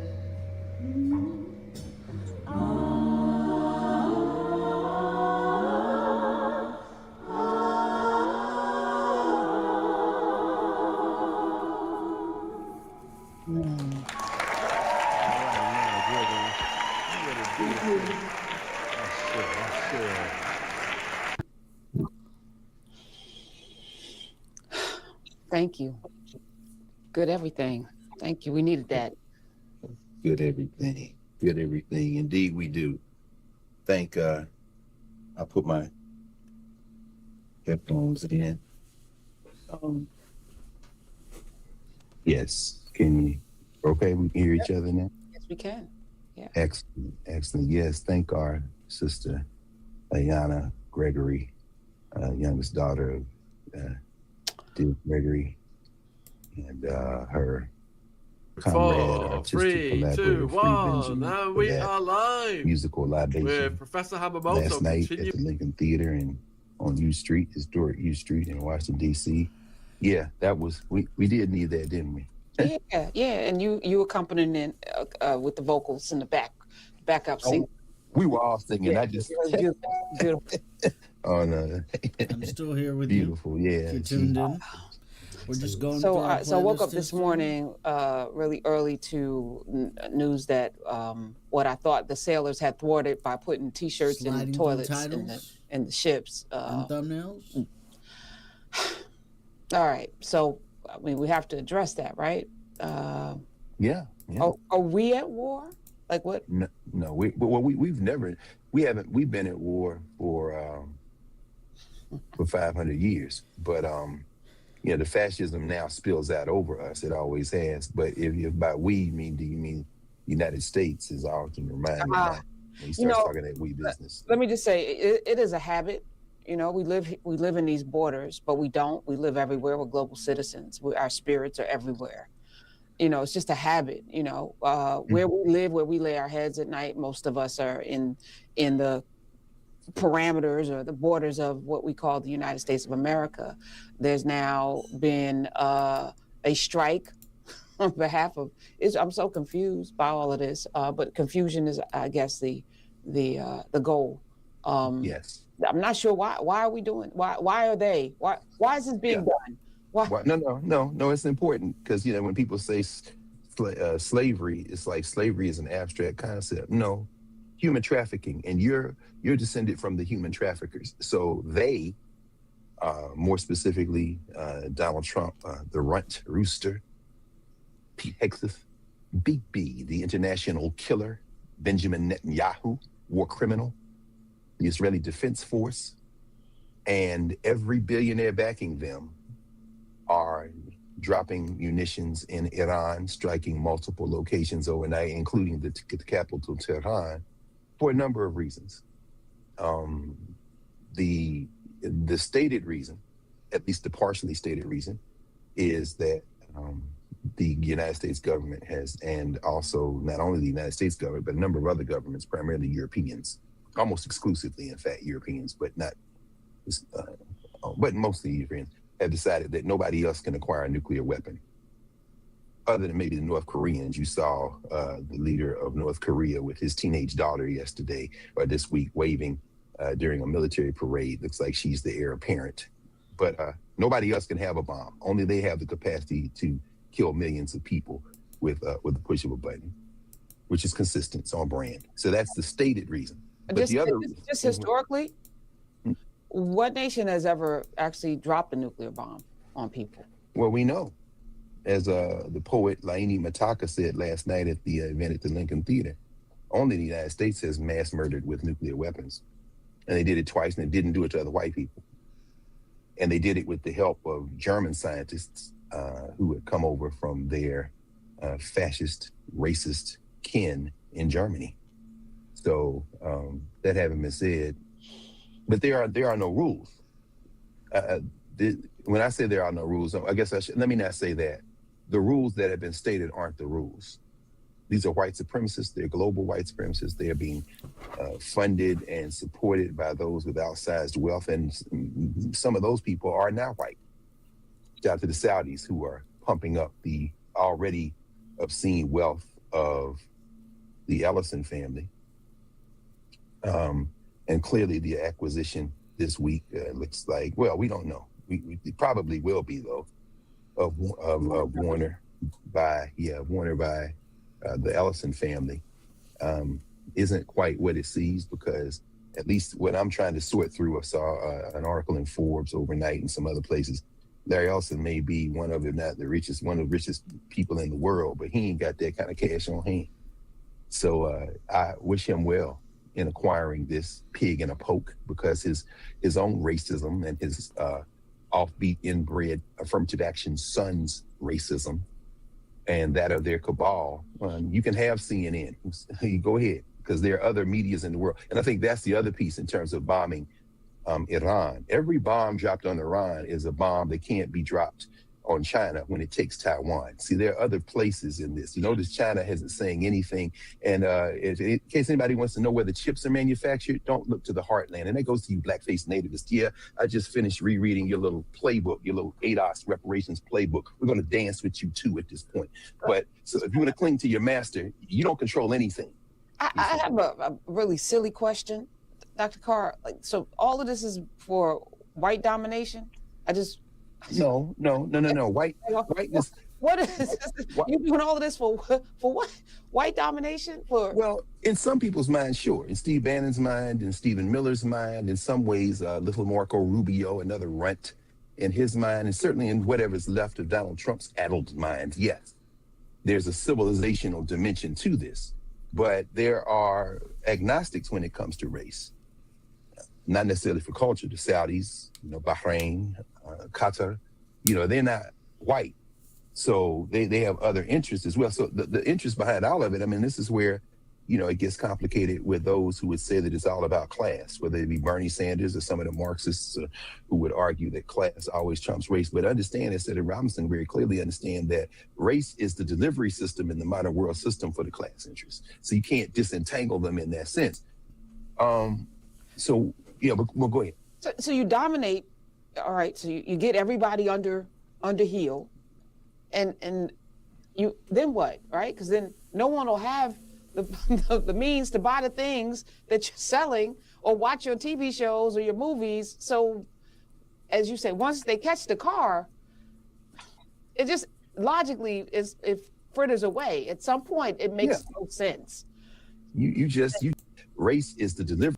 They have other interests as well. So the interests when it comes to race, not necessarily for culture. The Saudis, Bahrain, Qatar, they're not white. So they have other interests as well. So the interest behind all of it, this is where it gets complicated with those another place. So who get this P3 and P4? Somehow optics has the lead. It's felt like these have been in control, but the link in it does not matter. Is the delivery system, the SMGs for optics for the class interest. So you can't disentangle them in that sense. But go ahead. So you dominate. All right. So you get everybody under heel. And you then what, right? Because then no one will have the means to buy the things that you're selling or watch your TV shows or your movies. So, as you say, once they catch the car, it just logically it fritters away. At some point, it makes no sense. You just described what's going to happen. Right. See, that's the thing. Because we don't know what's going to happen. We're made. They're that dumb. Yes. Yes. Racism. Again, the Association of Black Psychologists, which these ADOS people got the nerve to quote as one of the groups that will help them in terms of mental repair. How you gonna quote an organization that you say will help those who only come through captivity in the United States with mental repair, and that very organization is absolutely committed to a global African worldview. But as A.B. Side would say, and increasingly has pushed the American Psychological Association and other formations to recognize racism is a mental illness. Yes, they're just that crazy. It drives you literally crazy. You really think, when people ask, or say, they control the world. My question is, give me one example, please, in world history where the whole world was controlled. Just one, I'll wait. The whole world ain't never been controlled. This is a great deal of this is projecting an illusion of inevitability. But what we have seen in our whole existence as humanity is that when it's interesting being around all these folk last night and sitting there with Haile and listening to him talk, which was so moving. I mean, my God, we'll talk about this. But that Ethiopian saying that when the emperor rides by in all of his fine attire and military and the peasants are standing on the side of the road, the peasant bows slowly and slowly farts. The whole point is you ain't never been in control of everything. And the more you press on people, the more those people finally resist. I guess we ain't got no choice. You gotta go. This is what happens at every moment. So I'm not enthusiastic about the loss of life, certainly in Tehran, whether it be school children, elders, or anybody who are being vaporized at this moment by people, as you said, who are so not committed to this, that their form of the slow fart was, let's stuff garments into the toilets. We do not want to go out here and kill. I didn't join the military to kill people. And you molting punk with your punk ass inbred children sitting up in public under the Capitol Dome on Tuesday night, you ain't never fought nobody, and you never will, because you're punk. But you sent me halfway around the world. I've missed my mother's funeral. I missed my baby's first steps. I missed the first, and I'm around, and you sending me over here to kill people. Ain't never done nothing to. Look, man, mess them toilets up. Can we do something? And still, but I do think, there's another game beyond this. Wait, did he roll up to the guy who was in a car crash while he's still in the car? While we still have an option of doing something a little less painful. I mean, he literally is a kosher car crash. That's what he said. Like I just never thought I would see it in my lifetime. This kind of like otherizing of Jews as like a non-white part, as like an out-group, was definitely something a lot of people shied away from doing. Recession indicator, bro. Straight up, Jews are now at the precipice of no would if longer you just being get seen your as ass, white. check your Pretty registration wild. and go get rid of these Hassan guys. distrusting It's elites not, I as mean, white the conspiracy logic theories isn't replace clicking now, but reliable sometimes experts it with takes something like this charlatans. for the No, logic for to sure. click, and it But still may not just be as enough. the Well, simple. democratization of media Texas in the Tuesday. form of Y'all had a independent check- media well, early has voting on Tuesday created turned people like out a myself, has record given more an than opportunity the people to that showed people up like in myself to 2020, be able to develop for a return for audiences this and kind of talk about election. issues that were Tuesday, previously Texas, Tuesday, never Texas, discussed Tuesday. in mainstream It's news, Texas. whether that be a socialist To your point, perspective, and I whether don't that even be know an why we have to anti-imperial. argue that, because that costs you nothing, zero. It's little time, and if you live in, if you get up early enough, it's like minutes. That's right. That's right. Well, I mean, but you know why? Because narratives are very powerful. If nothing else, yesterday, listening to at the screening, listening to Highly Agreement talk about Before we get in, all right, we played a video to start. Which yes. You obviously with a videographer, amazing. Well, yeah, no, it was amazing. yeah. I'm loving these pieces that you're doing. We have to take care of you. Okay, so what was this event? What was this event? This is beautiful. This was thank you. That was the opening of part 3 of a 3-part event last night at the Lincoln Theater, the advanced preview and gala for the debut of Black Lions, Roman Wolves. This is the physical program. There's Haile Gerima on the cover of the film, a film by Haile Gerima, Black Lions, Roman Wolves, and there it is in Amharic, and advanced preview gala program that was last night at the Lincoln Theater on U Street in Washington, D.C. You see the program there. There's the program that we had welcome and the screening and the intermission, and then my man Bradford Young, the great cinematographer, great filmmaker, with his teacher Haile Gerima, and I moderated that conversation. They asked me to be the master of ceremonies, which I agreed to, not reluctantly, because it's always an honor to be with the Sankofa family. And shout out to everybody. That footage I took there, that was in part 3. That was after the screening of the 2-hour film, which is only in itself 1/5 of the 10-hour documentary. We'll talk about that a little bit more. And then we had the conversation with Haile, Brad and I, and we didn't even have an intermission. We went right to the music, and what we saw there was the beginning there with Ayanna Gregory, of course, as I said, youngest daughter of Dick and Lil Gregory. Moonyi, she did a musical libation, and she saw there she was singing and leading everybody in song. Free Benjamin was doing the pouring into the plant. And then Moonyi, who was a brilliant Ethiopian artist, followed by the poet Eleni Mataka, and then Wanya, who did blues. She's very interesting. She's got this this combination of kind of an Ethiopian sensibility, because she's Ethiopian, and then the blues, global and U.S. blues in particular. She did everything, and then ended it off with like a praise break gospel song, U.S. gospel song, which is just really solidified Pan-Africanism. Then the Curtis family. Now look, I was backstage, so that video, and Sankofa's filmmakers, so they filmed every angle, beginning with my man's who was sitting down front, the youngest son of Haile and Shriek Gerima, Marawi Gerima, the filmmaker, of course, who was down front filming the whole thing. And they had Abel on one corner, and they had all the, so ultimately there will be a fully produced film of what happened last night. And I was laughing last night with the Curtis family saying, this, what you all did alone should be like a concert video, but that backing band, this is them. Mama and Papa C, you see there. There's Papa C in the middle. There's Mama C. I'll show y'all see. I was wondering, it's so beautiful. Oh no, those are all blood relatives. That's the mother, the father, and their children. And those afros are real. Yes, those afros are real. You can tell. You can tell, right? Real hair, yeah. When this child is on that wah-wah pedal, I was like, oh wow, that's old school. And Mama Laini was like, no, that's not old school. He said, that's only school. What you mean? He said, there ain't been nothing since that that could compare. And these are young people in it. It's so funny. They are based in San Francisco. They did not fly to Washington, D.C. They drove. And so they came from San Francisco for tonight. They'll actually be performing tonight at Sankofa. That's an intimate space. I don't know how they're going to jam all that soul into one space like Sankofa, but they'll be there tonight at 8. And, you know, when I walked in, they were doing the sound checks, getting ready. And shout out to my man, Alan, who produced the whole thing. You know, he's another one of Holly's proteges. And so, you know, they were going through the timing and they were going through, you know, the run-up show. And these young people, they looked and I was coming in. I said, hey, everybody, what's going on? They said, oh, we got to take a picture. We're big fans. So they told, you know, send your love, send you respect. All of these people are part of this community.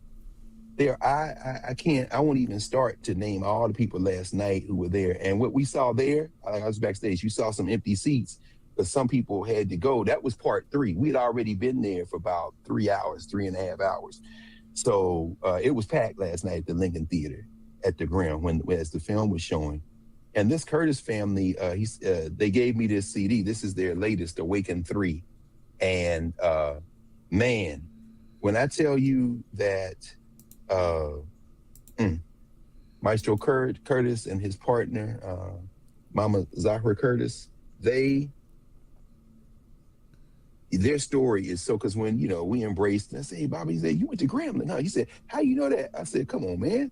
What I thought you said you'd be here with us. You think I'm just going to walk up in here and not pay respect? So we started laughing. He played football. He was a tailback at Grambling. He played with Doug Williams. We were matching. He was in school just a little bit before I was. So we were talking about, you know, all the stories. And I mean, he toured with the Count Basie band, with Duke Ellington's band, with Mercer Ellington. His son was conducting the band. And as we're standing there, one of his daughters is standing there. I mean, you saw them playing the basses, right? And on the drums. So she was standing there, and as we were talking, she was recounting all the musicians, all the songs. I'm talking about Basie, Ellington, Stevie Wonder. He has played with Earth, Wind, and Fire. And she talking about like she was there. I said, see, this is what it looks like. This ain't the archive. This is not writing scholarship. No, this is bloodline, mouth to ear, life by life, passing on. This is movement and memory. This young lady right here, she gonna be on the planet with another 70, 80 years. And she was standing there with her pop playing in the Count Basie band. So this is what it looks like. So last night, what we saw there was a clip there for the verbal libation. And then after they performed, by the way, they not only performed their own set, they said, we will back everybody else. So as everybody else performs, see what we like say, Yanni never played with the Curtis. She never done that with the Curtis family. That's what kind of musicians you are. You would think that was a song they had rehearsed and practiced and performed all over the country. No. Embrace, hey sis, hey bro, how y'all doing? Okay, that's what we're gonna do. On Post Libation, I need this song. Okay, no problem, we got you. That's how master musicians them young people. You know what I'm saying? Mama C is hilarious because she's just got so many jokes and is so much of a master of her craft that it just makes it easy. You know, as Stanley Kraft said to Jack Johnson, genius is the ability to make the difficult things seem easy. And they had such a beat. And then we ended with the good brother Meless, who did a song called Adwa, 30 years. Adwa, of course, the victory at Ottawa in 1896 when the Ethiopians handed the racist Italians their asses under Menelik as the emperor. That is one of Haile Garima's films as well, Ottawa, an African victory. And Black Lions, Roman Wolves is in many ways part 2 of the story of Ottawa. So the Garimas, Haile and Shriek, was a very touching moment as we got into the conversation, the three of us. And the first thing Haile did was stand up and acknowledge everybody, his children who were all there, his partner, his wife, Shrikiana, who is an incredible filmmaker in her own right. And, you know, the Garimas, you know, Haile from his first film, student film out there at UCLA when he was a student out there in film. His student thesis film, his first student film. They had a class, and he explained this last night, they had a class where the assignment for the students was to make like a commercial, a film like selling something, selling soap or selling cereal, whatever. So his film, his short film in that class was entitled Kill Tarzan. So it's like, because he said, this is the white man they planted in our brain in Africa, in East Africa, the one that ultimately fed the diseducation that had me arguing with my father when I told my father as a young man that it was the British who freed the Ethiopians. And my father, rather than get mad at me, just shook his head. It was like, no, that's not what happened. And so I've never seen in public Garima get as emotional as he did last night. Never seen that. Because he talked about this film that they have made now, not only as the completion of the arc that, I said begins with his student thesis, a student film, and then eventually his student thesis, and then the early films, Harvest 3000, and then the films that people may know, Ashes and Embers, the Wilmington 10, those films, the Sterling Brown, After Winter, the documentary film, because they work in documentary as well, and then the films that people may know a bit better, none more well-known as Sankofa, 1993 project, of course, and then the other major kind of films, the theatrical release films, even as they are independent filmmakers, Adwa, as I said, Teza, other films like that. And then, but this film, the Black Lions, Roman Wolves, picks up where Adwa left off. So the Battle of Adwa, and he interviews all these people who obviously didn't fight in the Battle of Adwa, but whose grandparents fought, who's in, all of them are ancestors now. They work on these films for 20, 30 years or more, because they're not Hollywood. They rejected Hollywood, although many of their proteges, their students, have not embraced Hollywood, but leveraged and used Hollywood, probably none more effectively than Bradford Grant. Those of you who don't know the name Bradford Grant, you should look up Brad Grant. Filmmakers know him in the filmmaking world, the independent filmmaking world, and the Hollywood Black filmmaking world and beyond. The Academy Award he was nominated for, he's usually listed as a cinematographer. He's won multiple awards at Sundance. He was nominated for an Academy Award for his work on Star Wars, Solo, cinematographer there. He has partnered many times with Ava DuVernay, who was another part of that extended Sankofa family, very close with the Garimas. He did the cinematography work on Selma, When They See Us. That was Brad doing that work as well. A number of Mother of George, some of the earlier Ava DuVernay projects as well, all those things. But he is best known for his extension and remixing and kind of being an interlocutor with the Garimas and these independent filmmakers. Another of his, one of Heidi's students, Arthur Jaffa. In fact, they've just done a new film. If you all get a chance to see it, I got a chance to see it earlier this week at the AFI Cinema here in the DMV in Silver Spring. It's not out everywhere, and I hope it will be released in a format that everybody can see it.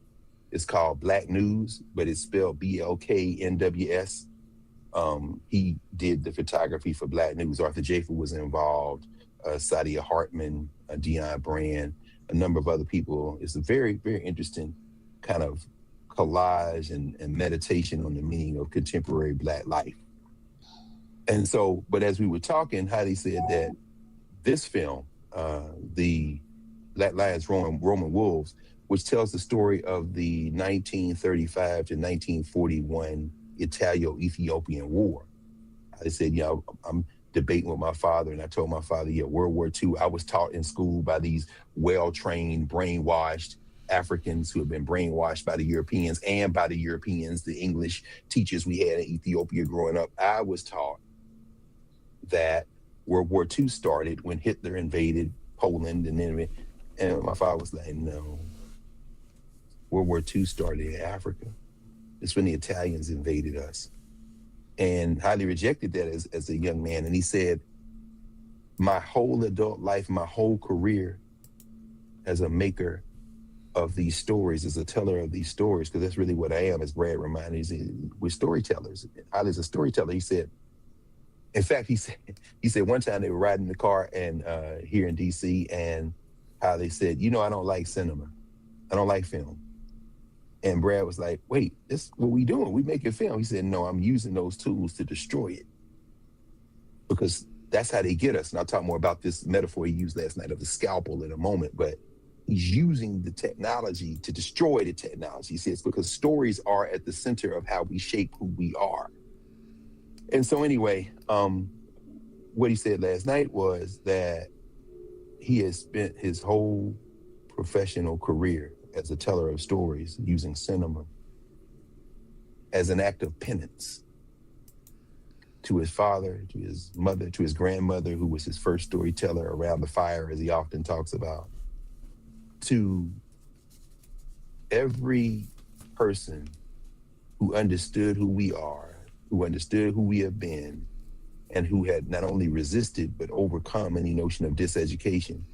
And he, like all of us, being brought into this funky criminal enterprise of the modern world system with so much time and effort invested in having us disremember. So crazy, in fact, that we could consider ourselves the descendants of slaves, that he said, my life is an act of penance, an act of recovery. And so last night, that's what we saw that footage for. This was the domestic debut of part 2, and I'll talk about that in a second as well. That was only part 2 of the film. The film's 10 hours in 5. I mean, yeah, I keep saying Brad Grant. Thank you. Bradford Young, not Bradford. Yeah, Brad Grant. You know why I always want to say Brad Grant? Because my man Bradford Grant, who might be watching this morning, Brad Grant is an architect. He's a professor of architecture at Howard University, another African-centered brother, done so much work, trained so many students. And forgive me, Brad, I'm groggy. I probably had like 2 hours sleep over the last few days, it seems like. But yes, Brad Young, who is the filmmaker, is the cinematographer. Brad is a remarkable man, and my brother. So forgive me, Brad, I'm loopy at this moment, but that's cool. We'll get it together. And then, of course, while we were there, pieces of men, little cowards, tiny men, whose death will go unmourned, who will be forgotten by history except as cautionary tales, decided to commit mass murder. Well, they decided to commit mass murder months ago, but began the process of mass murder. We'll talk more about that in a moment. But you notice that what we're not doing today is either centering or becoming obsessed with the latest in their attempts to maintain power. This is another step toward their end. They're ending. They are ending. Whether Bibi Netanyahu or Donald Trump ever go to jail is not the point. It is a point, but it's not the point, all of that. So, yeah, Bradford Young, thank you, Prof. So last night, the domestic debut, not technically the first time that film has been shown, not the first time that section was shown yesterday, because at 10 a.m. yesterday at the Lincoln Theater, high school students from all around the region were treated to a screening of the same section we saw last night, and they were treated to that screening by the Garimas free of charge, their teachers and them. Beautiful thing was talking with Johanse Maktabela, who's Ayana's sister, Ayana's brother, both of them children of Dick Gregory. And Johanse is a teacher to the Wilson Baker Academy here in the region, an African-centered school. He brought his students as part of the high school students who came. And he said, the screening had all these high school students, and after they had a question to answer, and there were so many students in the line, eventually they had to cut it off. But these are young people who had never seen anything like this. And this is where now I want to pivot for a moment to the film. Black Lions, Roman Wolves is in 5 parts. And I'll just show you here so that if you're later on, if you want to go back and review, you can read this for yourself. These are the 5 parts. Like I said, the first time that any of these parts was shown in the United States in its entirety was yesterday. The Garimas just came back from Berlin, where they were at the Berlin Film Festival, and they awarded Haile Gerima the Berlinale camera, which is like their recognition of the greatest filmmakers. And so, there's a beautiful picture. There are many beautiful pictures. The one particularly I like, very nice, where he's smiling with the camera in a kind of solo shot. It's beautiful. So last night we saw chapter 2. Chapter 1 of Black Lions, Roman Wolves is called The Scar of Ottawa. Again, this is part 2, kind of resuming where the Ottawa, an African victory film started.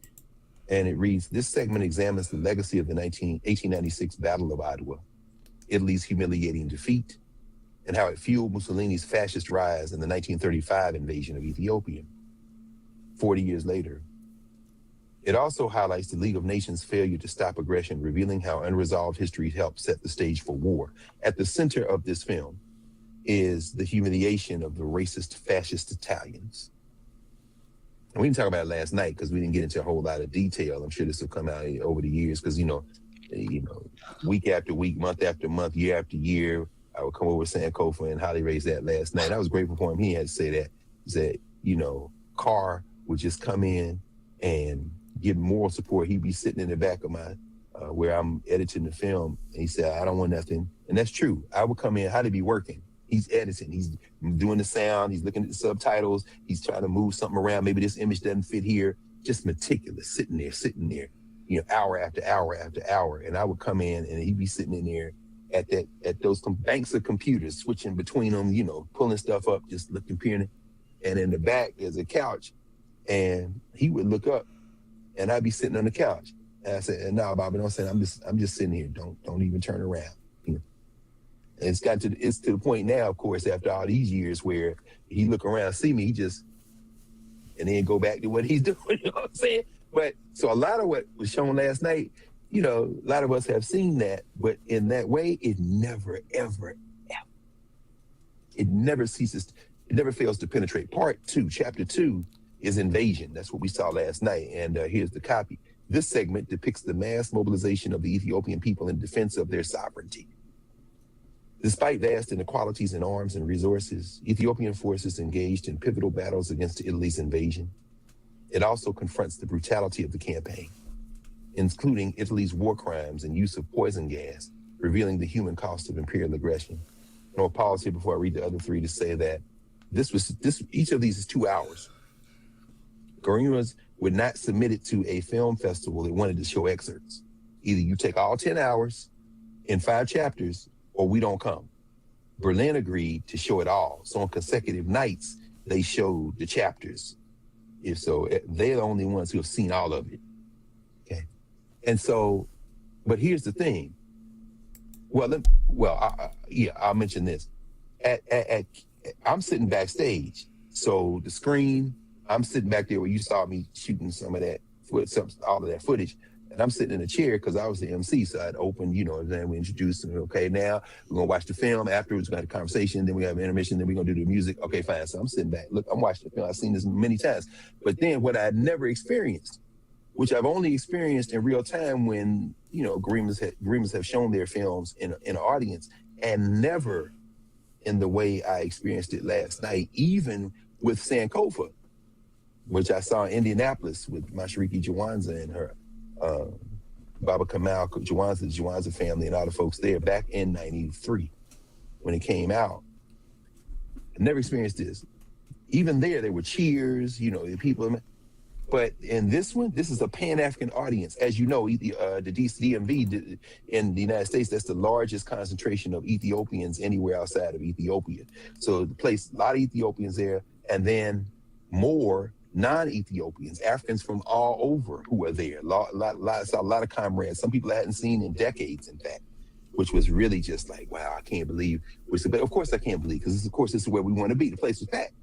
So I'm sitting backstage, and at key moments, as these veterans, because he interviewed veterans of the Italo-Ethiopian War and some of the children of the veterans. Because again, some of these interviews were conducted 30 years ago or more. He's had that. This is how long it's taken him to make this film, and I'll talk about that in a minute. Why? Which is why we were gathered there last night. It was a fundraiser. I understand. So, as we're watching, some of the things in Amharic, even with the subtitles, you can hear the Ethiopians. There's some claps, some cheers. Then there's some because they're listening, and then we're reading the subtitles, so you can get that. And then as Haile gets in part 2, in chapter 2, Invasion, into the story of solidarity. Imagine this, everyone. You're seeing this footage of bombs dropping on the Ethiopians, of the Ethiopians on horseback or on foot, fighting Italians who have planes. And he shows the Catholic Church blessing the planes as they send them from Rome to attack Ethiopia in this revenge tour because they got defeated in 1896. These white boys never forgot what they considered to be their everlasting humiliation, because among the Europeans, they're the ones got beat by the Africans. And so they coming back for a rematch. one eventually that was suborned by the British, suborned by the French, suborned by these Europeans, these very same Europeans that in a year or two, Italy's going to be fighting them. So they fight each other till it's time to fight the Africans, then they come together. Ironically, the one country that consented to arm the Ethiopians from Europe was Germany under Hitler. A strange bedfellows, but at any rate, until they got with Italy, eventually, of course, as you know. But imagine that. So we're watching this footage with the bombs dropping. Then he's got the interviews interspliced, these elders saying, yeah, this is what happened. Then we were able to take our spears and disable the tank. Then we got in the tank, killed the tank driver, and then took over the tank. Then we burned this tank. These are, when you see them chanting before the emperor, you got footage of Haile Selassie sitting, and here come thousands of Ethiopian warriors saying, by God, send me, I will fight to the death. They will not invade my homeland. They got the praise singers, the chanters. It is so moving. People are cheering in the audience. And then Haile widens the scope of Africa to include the African world. And you see footage from New York in 1936 and 1937 as men of African descent in Harlem signing up to fight. Fight where? And you hear the lilt of the Caribbean in the voices of these brothers and sisters. Is Black Americans from Georgia, Black Americans from New York, and Black folk from the Caribbean, Africans from the diaspora saying, we want to fight. And this brother says, I want to sign, I commit my life to give my life for the defense of Africa and Abyssinia. And the brother at the table said, that's fine, sign right here. And the man signs the paper. They trying to sign up to fight. These are Africans. This ADOS, oh, we're going to dance with you now. Today, just for a minute, we've done it before. And if you're irritated, good. John Henry Clark, whose people went through captivity like mine did in Alabama, John Clark said, don't get mad, get smart. Because this is what Jacob Carruthers would call a civil war. We got some governance business to take care of later for diseducation. I know you think you're right, and I'm not mad about that. I know the pain, I know the trauma, but I also know that you've been diseducated.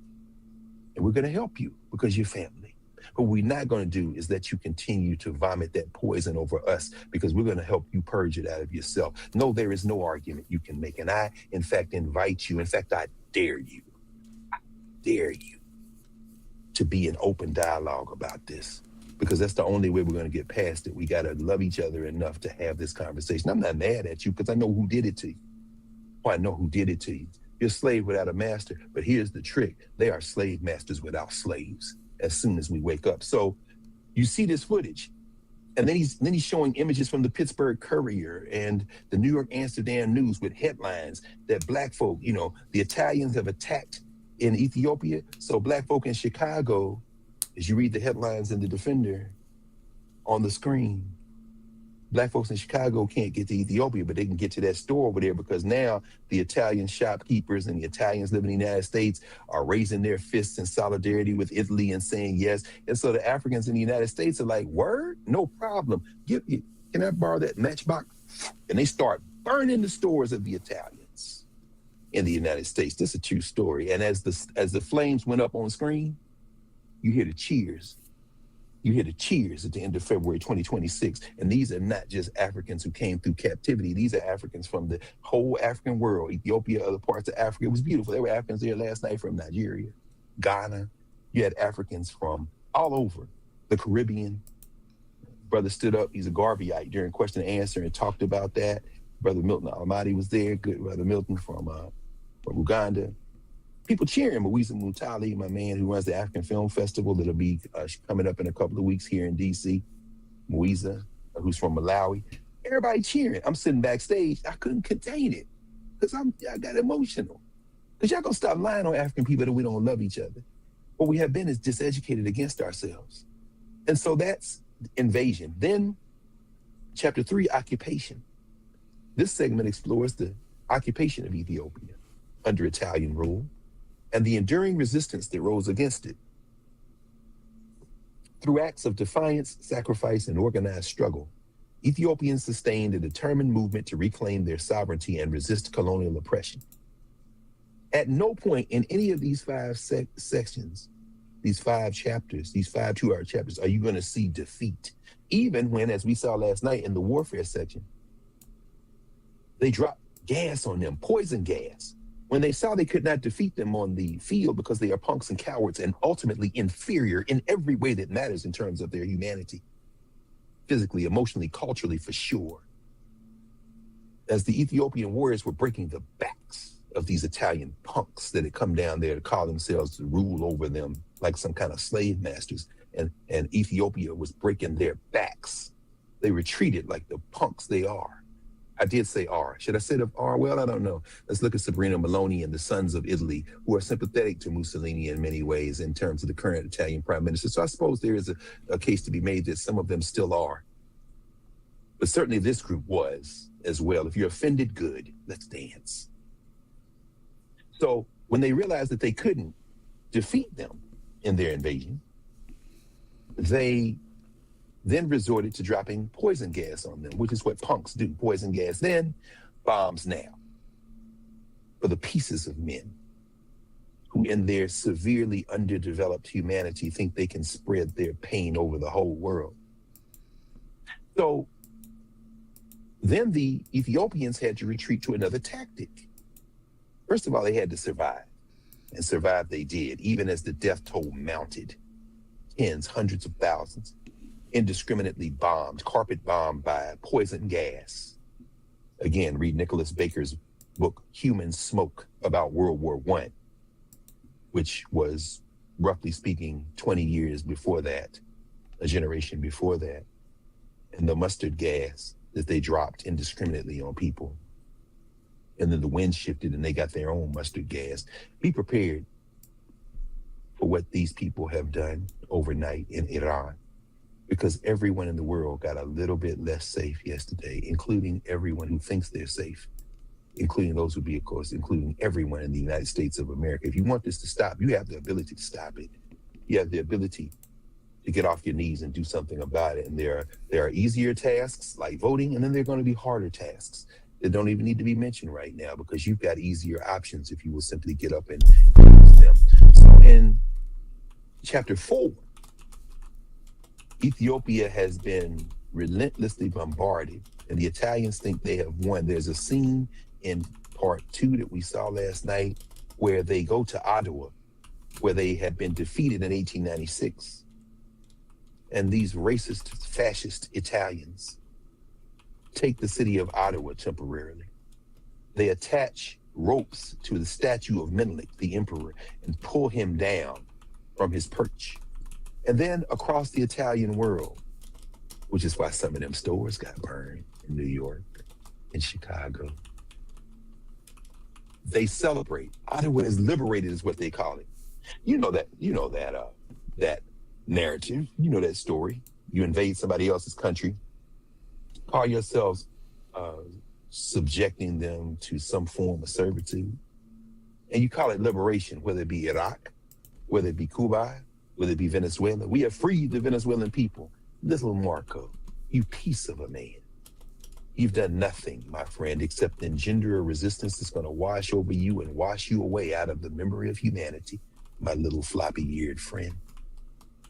And so when they attack Ottawa and pull the statue down, now you see the headlines, how he shows the headlines from Italy. He shows footage of them cheering in the streets and saying, yes, Ottawa is free, Ottawa is liberated. And they want to impose their version of Christianity. They want to impose their educational system and all that on the Ethiopian people. When you get to chapter 4, the Ethiopians have to fall back temporarily, but they regroup. Chapter 4 is entitled Guerrilla Warfare. This segment chronicles the guerrilla phase of Ethiopia's resistance as determined fighters waged a sustained campaign against Italian forces, resulting in Ethiopia's decisive victory. Victory. Now, victory. Haile Gerima was born in, let me see. Yeah, that would be in the 1940s, 46, 47, 46. In Gondar, Ethiopia. And so he was born right as the Italian-Ethiopian War had ended. But then you've got these other folks who come in. You have Sikhs. He said it was 5,000 Sikhs who fought with Ethiopia against these Europeans. But there are no streets named for them and statues named for them. Then you have British and shifting in interest who come in, who had helped the Italians, who then are praised as liberators because of the propaganda that school children like Haile Gerima learned in the 1940s and 50s. And they got a street name for Winston Churchill, that rotund racist, in Ethiopia. And it's like, wow, you got streets named for these British in here because you have been mistrained and miseducated. You think the English are the gold standard of humanity. They are so decidedly not. If you're offended, good, let's dance. Monday nights, 8 to 10, office hours. Come on in, let's talk about it. I promise you it will not be a hostile environment, but I also promise you you'll have to reach a standard that we can all reach. But we're going to stop pretending that everybody's opinion is the same. There's a formed opinion as well, and then there are the facts. So, that's what we're all committed to. All the toes we have down, you understand? Not just 10. But chapter 4, they talk about guerrilla warfare. And as Holly was saying last night, he said, you got people who think that the British developed these tactics of guerrilla warfare. He said the Ethiopians got so many tactics of guerrilla warfare. Then he named several of them in Amharic that are strictly used for psychological warfare. He said, this is the Ethiopians who are imposing a form of psychological guerrilla warfare that is so terrifying that Italian soldiers would flee the field before the battle even started. He said, y'all, you have no sense of the depth of our capacity. He said, part of my work as an act of penance for the diseducation I received here, as we talk about this on the last day of Blackest History Month, even as the Association for the Study of African American Life and History has their 100th anniversary banquet, luncheon today, the Westin Hotel in DC in Chinatown, preceded by a free book fair. So if you're anywhere near the Westin Hotel, go down and check out the books. It's a great thing they do every year. I know Mario and Felicia are going to the 100th anniversary. I won't be able to go because as soon as we finish here, I'm gonna hop on a plane and go to Atlanta for the 35th Malcolm X commemoration banquet. We'll talk more about that in a minute as well. But what's fascinating is that the guerrilla warfare that they were engaged in, the Ethiopians, was so effective that ultimately it sets the stage for their liberation work, for their victory. And then finally, chapter 5, Picture of Ethiopia. This segment reflects on Ethiopia's victory, the unresolved struggle of Italian war crimes, and the global reverberations of the struggle. It highlights how Ethiopia's experience galvanized the Pan-African movement, transforming a national resistance into a catalyst for Black international solidarity and anti-colonial liberation worldwide. That is Black Lions, Roman Wolves, a film by Haile Gerima. So that beautiful moment last night, dedicated to debuting here in the United States, a part of the 10-hour film. And now the challenge will be to take this show on the road. We were talking about that last night in Atlanta and San Francisco, DC, Jersey, New York City, Jackson, Mississippi, all over, and recreate in many ways the phenomenon of over 30 years ago now, Sankofa, as it traveled the U.S. and beyond to huge crowds and people just getting galvanized. I promise you, I've read some of the reviews, not that they matter at all, but, this is not one battle after another. This isn't brown-faced minstrelsy. This is something else. And Brad Young, who has straddled the worlds, out of his sensibility, grounding, out of his governance logic as an African creator and storyteller, who has operated in social structure valences at the highest levels of those social structure valences. He understands the power of storytelling very well. And as he talked about last night, and as Haile said, which I thought was very moving, as he sat there in conversation, Haile said, this film, which I was learning with every frame that I created, he said, this film, which I had to fight and claw to get the footage a few seconds at a time, and the photographs a few seconds at a time, because I'll come to this in a minute. He said, this film, in many ways, the most important film I've ever made in my life. And it's the film that I've learned the most in my entire life, because this is the film that brought me full circle back to my father and my grandmother and my mother and my family and my upbringing. It was so moving to hear this man now approaching his 8th decade on top of the earth talk about this in a way that caused him to get emotional in a way that I don't do that in public. At least not been my experience. But and you know, it was so powerful. And then Brad asked him a question about the filmmaking process. He said, I know your process, but I want you to share with folk. And he says, you know, it's a learning process. He goes on, but here's the thing. Now imagine this, and this is where I want to go with this. 10 hours, so many more hours on the cutting room floor. 5 chapters of 2 hours each.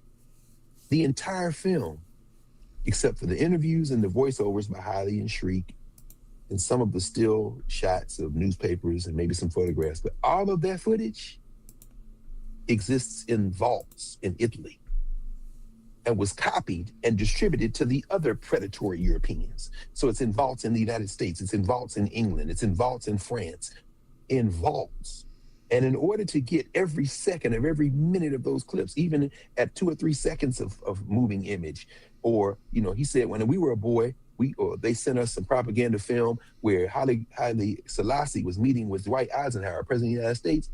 He said, we were shocked by this because it's the first time we saw the emperor move. We'd only seen him in still photography. So now they see in film for the first time, and then they realized, oh, he's small, physically small. And then you see this big white dude. And it's like they're using the images as a scalpel, as propaganda to get in our minds. Haile said something. He's always dropping bars, man. But last night when Haile Gerima says stories are the scalpels that are used to pierce the center of our minds. He said, don't think of stories as entertainment. Think of stories as scalpels. It's what they use to pierce the center of your mind. U.S. and Israel bomb Iran. Create the aura of inevitability. Trump says Iranians don't want to make a deal. My man, you are mentally ill. You're insane.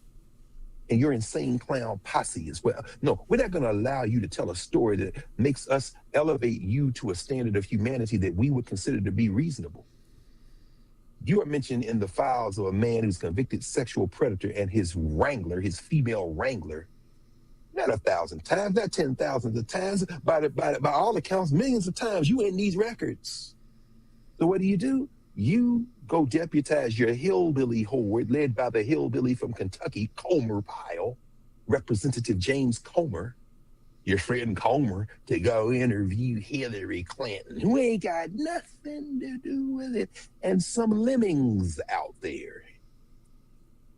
Cover it as if that's a story that should be amplified for any reason other than to say, this is a pure madman and a bunch of liars. You're in the files. Hillary Clinton comes out, gives a press conference in Chappaqua, New York this week and says, why don't you go talk to your mans? He's in there thousands of times in an undercount she made. But y'all it's a false stories.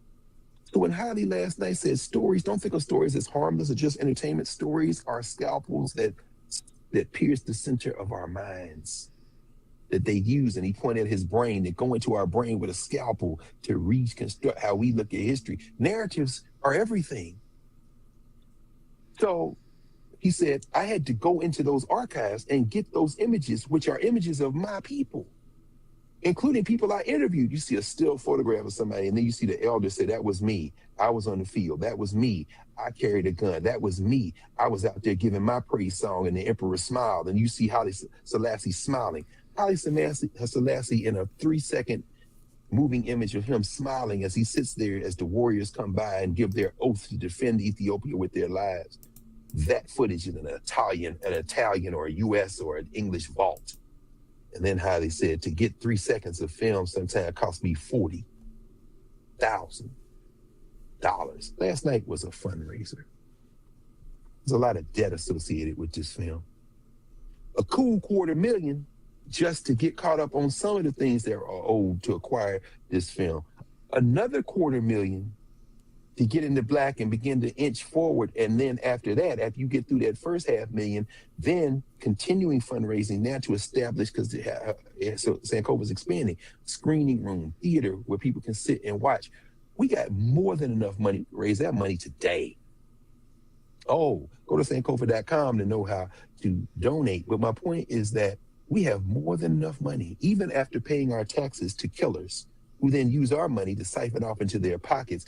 Yeah, this is where the man wearing the dead man suit, Jared Kushner, the son-in-law, his official title, and Steve Witkoff, the crypto king, and his funky ass bloodline traveling around the world. What is Steve Witkoff and Jared Kushner doing talking with the Iran foreign minister, trying to shake him down for oil and gas before they bomb his country? What are Steve Witkoff and Jared Kushner doing in Gaza and then sitting at this center of this criminal enterprise called Board of Peace, which they want to put on top of the United Nations? The UN, by the way, Security Council meeting next week, and Melania Trump is going to preside over the meeting. Perhaps she will share with them her experience as an immigrant in films herself, her long career in film.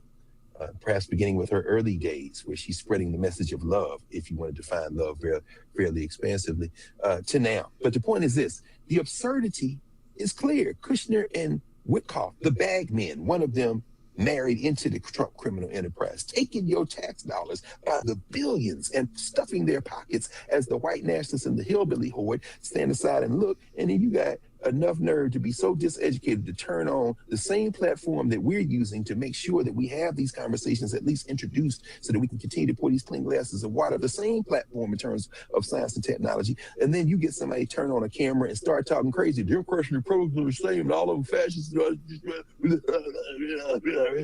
And they be, well, that's true. I ain't gonna vote. It don't matter. They all the same. Do you understand that these people are assaulting you? Fine, don't vote. Give your money to Sankofa. Let them continue to make films. Let them continue to spread images. Let them continue to connect people, because these narratives that they're using, that scalpel that they use to have you have that story in your head, they put a mental lobotomy on you. They took a scalpel and cut out part of your brain. Fortunately, we can repair the damage. It isn't like a physical operation. So yeah, that's where we were last night. And as we enter this final moment in Black History Month, and like I said, I'll be in Atlanta tonight, talking about Malcolm X. Shout out to people, Malcolm X. As you can see now, we've been streaming for as we over enter this 4 final hours, day, the governments of the U.S. and Israel have declared war on Iran. And my psyche is beginning an to action that casts both of those countries as pariah states, quite frankly. Pariah states. So no, we didn't do it. But because we live in the United States of America, we will be lumped in with the people we have allowed to do it by our inaction by the millions. This didn't have to happen. Oh, but it did, didn't it? And now all of our lives are threatened. So there is a we there, because it will be indiscriminate repercussions. It won't just be, will they drop bombs on Israel? No, you've engendered a narrative that we going along with it. That's why I would never say we. And I will always remind myself, in some ways, that's an act of penance for me too. It's important. Language matters. Stories matter. So these, threaten the lives and security, not only of everyone in all three of those states, but in the world as well. But at the same time, these doomed efforts by these predators, these predatory moneyed interests, to shape and control mass media narratives and images, they're intensifying. Why would the white nationalist Ellison family overpay for Warner? There's an element of that. And oh wait, who's in the middle of that deal too? Oh yeah, here come the dead man suit and crypto king Witkoff. Remember I showed y'all that graphic from the New York Times a couple of weeks ago, how all this stuff is connected in very easy ways. And Lurie has talked about that consistently. About that, in addition to evoking Gary Chambers the other day in her show on Sirius XM channel 126, where talk empowers and becomes action. Remember the empowers and becomes, we just talk and know it empowers and becomes action. We trying to get a different kind of scalpel, or at least get that one that they got on your brain out of harm's way, off of your head. And she talked about the fact, evoking Gary Chambers in Louisiana to say, yeah, the numbers may be up in Texas, but they ain't up enough. And in Harris County, all these people not voting. The Houston area, this huge polity, it ain't enough. So go out there Tuesday and finish the job. In fact, overwhelm them with the number of people voting. I'll come to the Supreme Court case this week, which didn't get a lot of commentary. We talked about it on Sirius, and we probably should have talked about it a lot more, but we only get 3 hours. And well, we only get, I guess, combined now hours after. I guess we do have enough time then, don't we? We just got to continue to push to have this conversation. Not in a way that depresses people, but in fact has the opposite effect. Because once you see a thing, and I'll end with that in a minute, when we were at Dunbar High School this Tuesday, and I used a quote by Carl G. Woodson with the young people to get them to think about this in terms of what Woodson said education is supposed to be about. We'll end with that on this last day of Black History Month. But what's happening is that these people trying to control mass media narratives, they ain't got that kind of weight. Ellison is rich, one of the richest men in the world, they say. That's beautiful. But a lot of that money is tied up in debt now. So, you know, in supporting his baby, his son, you can call a 42 or 43-year-old a baby. David Ellison, these white nationalists, these Trump supporters, so to speak. That's just another phrase for white nationalists. Trump's a delivery system. He ain't the cause, he's the effect. He's just the avatar of the moment. You know, you overpaid, Skydance did. You prop it up, now you go out there and now you're involved in everything from TikTok. You know, now you have eminently with the stamp of approval from Pam Blondie, the mob lawyer, the flawed consigliere at the Department of Justice, and Brendan Carr, smarmy Brendan Carr at the FCC, you're going to acquire, it looks like, probably Warner. And you overpaid for that. And as I said, I'm comparing stories. I haven't had time to read all of them. The ones I've read seem to have some sense that that as much money as Ellison has, he ain't got that kind of money in terms of cash on hand, just straight. And a lot of the deal for Warner is in sovereign funds that are coming from outside the country. I'm not a nativist. I don't have a dog in that fight.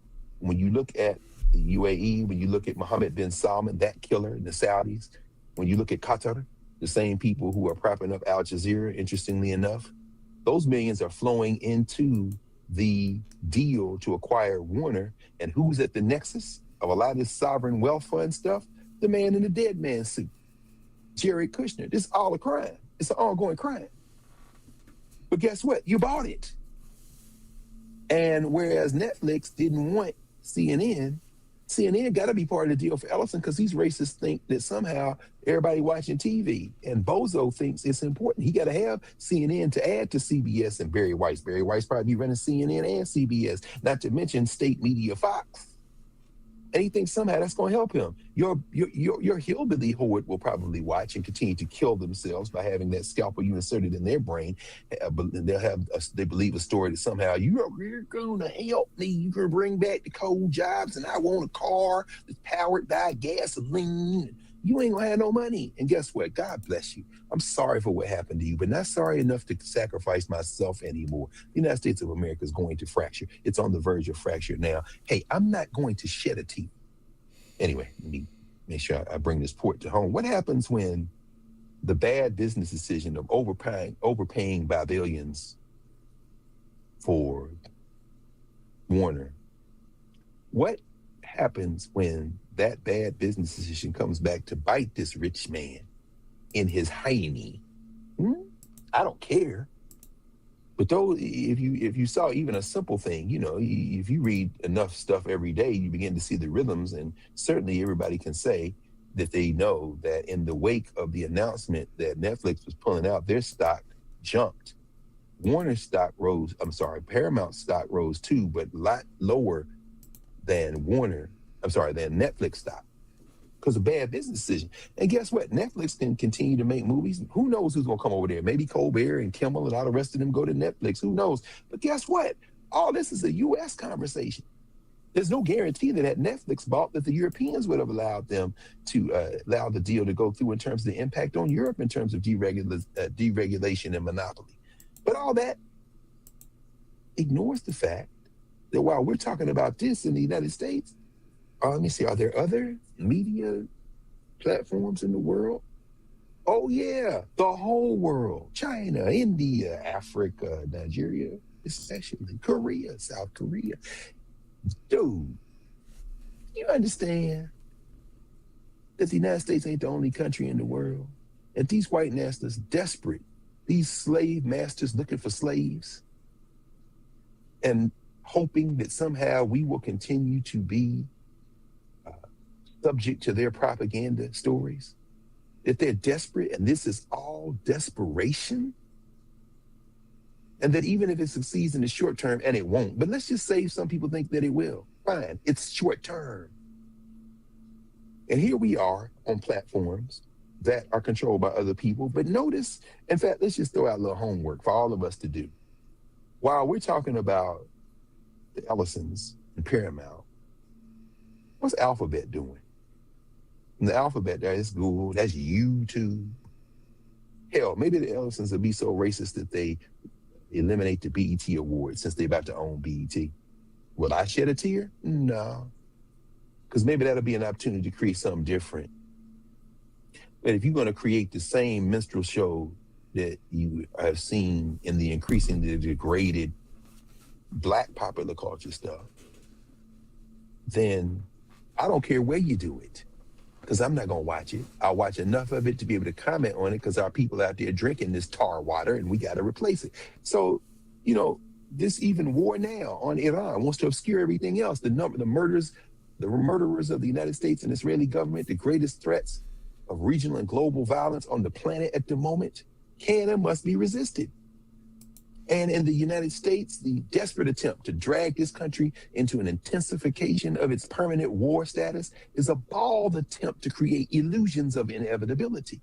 Nothing in human history has ever been inevitable, except the decline and collapse of attempts to rule everyone.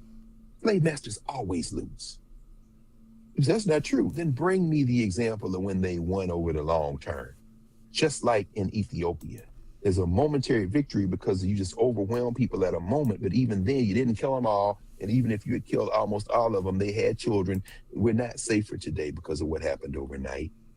And as I said, every bomb they drop, notice China ain't been saying a lot. China's gonna bring Taiwan formally back into China in a way that's gonna make them terrified in the Western world. And last I checked, when you start looking at them chips, not the ones you pop in the mouth, but the ones that power these instruments and these cars and these computers and these phones and these tablets everybody's being in community right now with and all. Yeah, what happens when China goes into Taiwan, the United States? We're going to have to declare war. And China says, yeah, you used up all your bombs with the Israelis. The thing everybody should be terrified of course, is Bozo has the nuclear launch codes. Because one thing is crystal clear about these madmen. These madmen, and with all due respect to doggone Christy Nome and little Cruella DeVille with the white streak in her hair, Tulsi Gabbard, who they sent to Georgia to begin the thing to set in motion to let them say, oh, the Chinese messed with these voting machines, so we need to take over the election, which they can't do. It's not in the Constitution. It's not going to be possible. And even if they try to evoke martial law, there's not a pathway to that either. We talked about that in Sirius XM this week. So again, this notion of inevitability they're trying to cultivate simply does not exist. But all of that leading to this point, this idea that what they're doing is inevitable, flies in the face of history. At no point, and nothing in human history has been inevitable except the decline and collapse of attempts to rule everyone. Slave masters without slaves. You know, you ain't got to be subject to these people. I was reading Ryan Grimm, who used to work for The Intercept, did a book about 5-6 years ago called We've Got People, From Jesse Jackson's to Alexandria Ocasio-Cortez, The End of Big Money and the Rise of a Movement. We've Got People, Ryan Grimm, excellent book. And I'm raising it here because, again, and thanks everybody, you know, the body of Reverend Jackson still in Chicago today, and then it's going to travel to South Carolina by caravan, where he would lie in state on Monday in the South Carolina State House, and then come here to Washington, D.C. for a ritual on the 4th of March here in Washington, next Wednesday. The details of where, at least as far as I checked, which I haven't checked for the last maybe 6-7 hours, they hadn't announced where, you know, the MAGA Muppet, another man who will be forgotten in history except as a punchline, a little joke. Imagine that. You live your whole life and then your line will be the Muppet. He rejected the request of the Jackson family for Jesse Louis Jackson to lie in the Capitol Rotunda. So, I mean, there are better places anyway. I vote for the convention center. I've heard some talk that maybe it's going to be at Howard, at Crampton Auditorium, but the convention center seems to me would be best. But, you know, who knows? I don't know. I'm obviously not in those. But I was reading this and thinking about this week and the idea of slave masters without slaves, tethered to a few weeks ago when we talked about slaves without masters, which too many of us are. I'm sorry. We're going to deal with you as we close out here in a minute. Hey, guys. This is what Ryan Grimm writes in a book which traces like the arc of people's movements over the last several generations, with Jesse Jackson kind of at the center of this narrative. And again, there were some things I didn't mention. I didn't mention, of course, Jacqueline Jackson, who Jesse Jackson met when they were students at North Carolina A&T, a brilliant strategist, a thinker, his partner over the arc of so many years. I wish we'd had more time to talk about Jack O'Dell. Very few people talking about Jack O'Dell. I saw Gerald Horn this week talking about Jack O'Dell, who he knew very well. Jack O'Dell, I didn't mention, which, you know, we should probably even talk more about that in office hours at some point. Jack O'Dell, of course, was working with Martin Luther King, and Dr. King was pressed by the government and by these moneyed interests to get rid of Jack O'Dell off of his staff, because Jack O'Dell, this brilliant thinker who had been engaged in all these forms of political struggle and political organization, was in many ways at the backbone of what Dr. King was doing. And then Operation Breadbasket with Jesse, and then the Rainbow Push Coalition subsequently. We didn't talk a lot about the politics of how Rainbow Push came into existence and the break with Operation Breadbasket. But, you know, there are a lot of things else, other things we could have talked about last week. But I just want to thank everybody because, you know, as people were talking about Jesse Jackson, this is a battle over narratives as well. Anytime you see people who are always clowning Jesse Jackson, now praising Jesse Jackson, you got to look for the scalpel.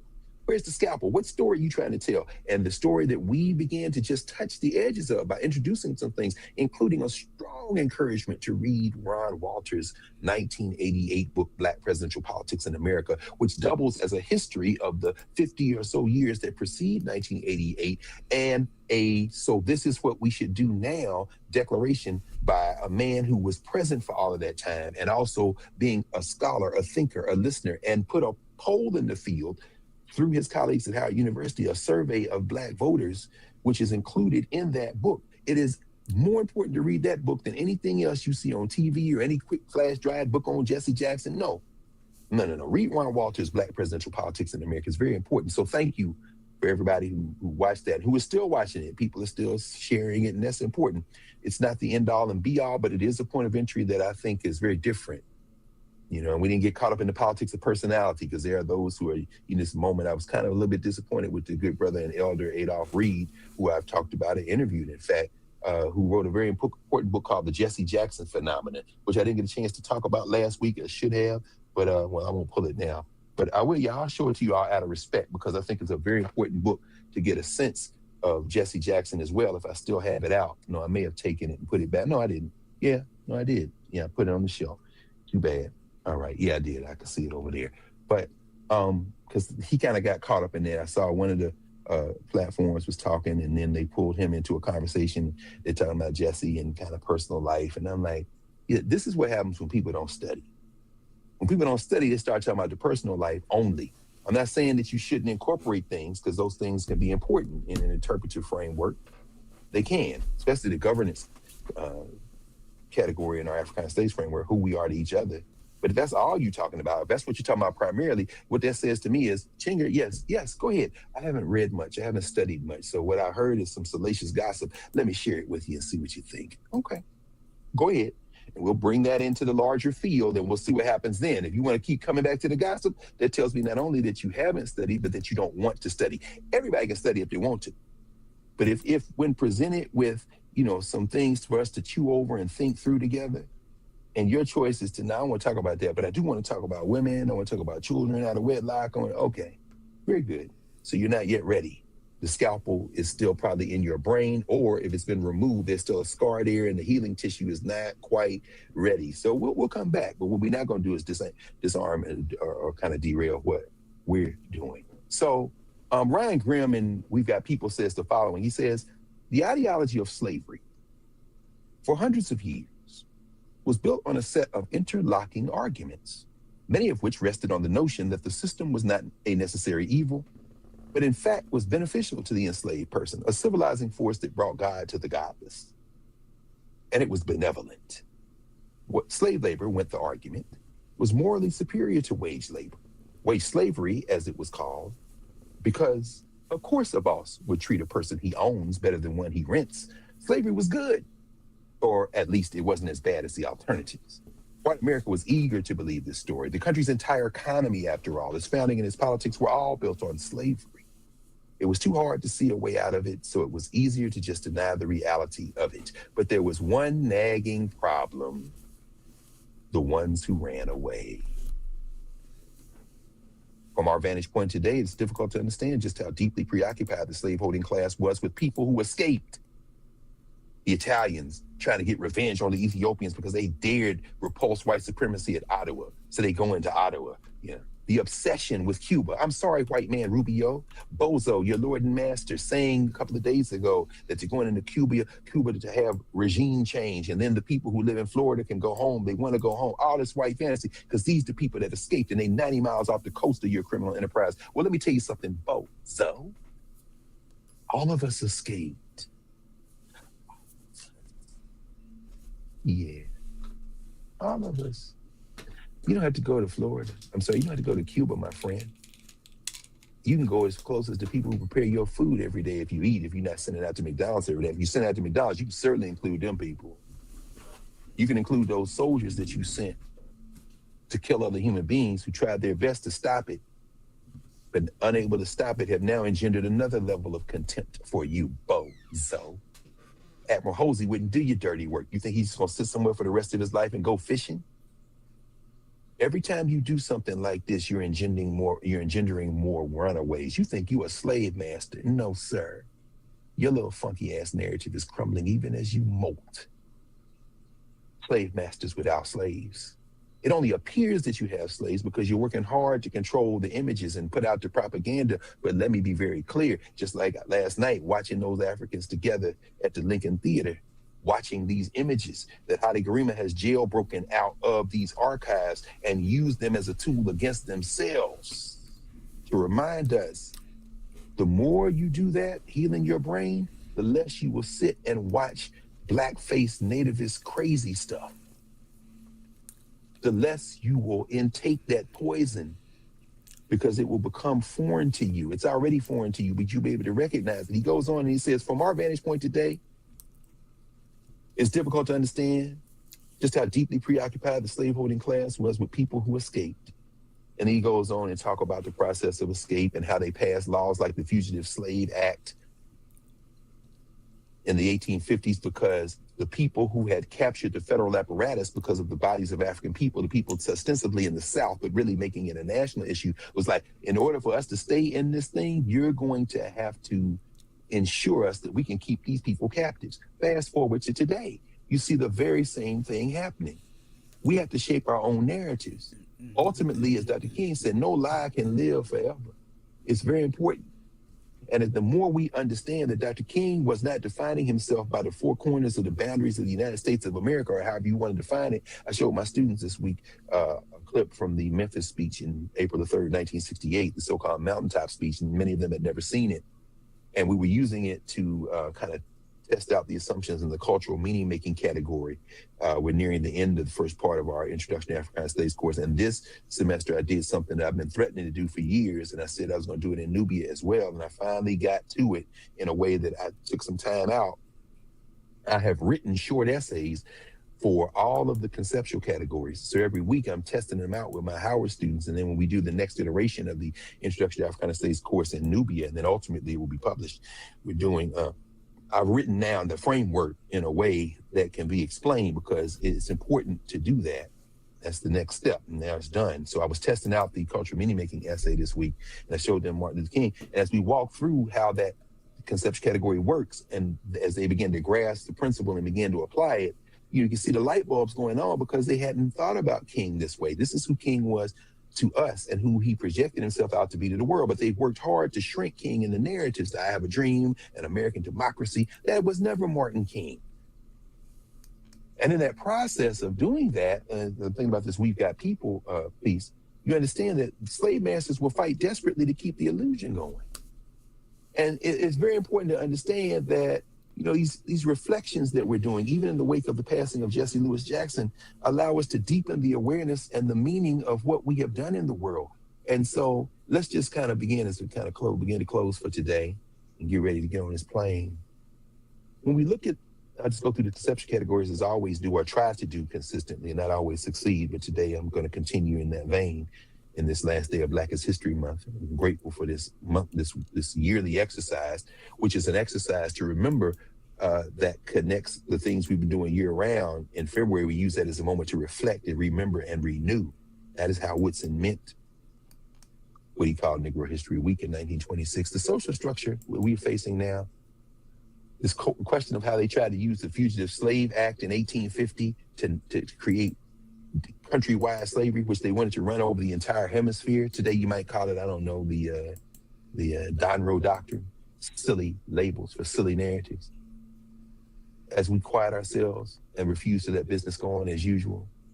We had a conversation the other night in my class over at Howard Law School about the 13th Amendment. We were reading a section of our casebook on employment discrimination and the use of Title VII of the Civil Rights Act of 1964 and the 14th Amendment, equal protection, due process of law. And that led to a conversation about the 13th Amendment, badges and incidents of slavery. You know, some of you all may have worked at jobs, and certainly had friends who were flight attendants and, went to law school with us, and they working full-time, going to school.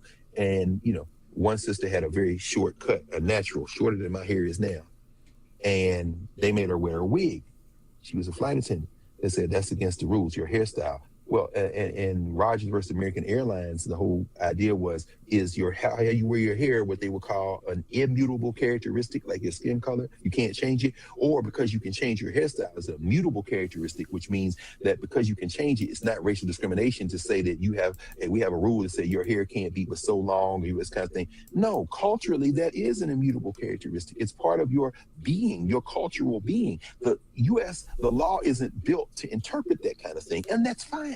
Self-determination might mean you create your own spaces where you can wear your hair any kind of way you want. But the 13th Amendment could be an amendment of the Constitution if you attack these cases that are coming out, or any legal argument with a 13th Amendment argument. You could say the way that you move against me is trying to reinforce the idea that there is a badge of servitude attached to me, that I am, in other words, your slave.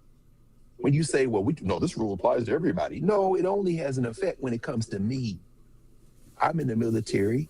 I want to shave, but I had to use shave powder or whatever because I have curly hair, and if I use a razor, then you make a rule that will make it harder for me to do that. You say, well, it applies to everybody. Yeah, but that white boy over there got straight hair. My hair is curly.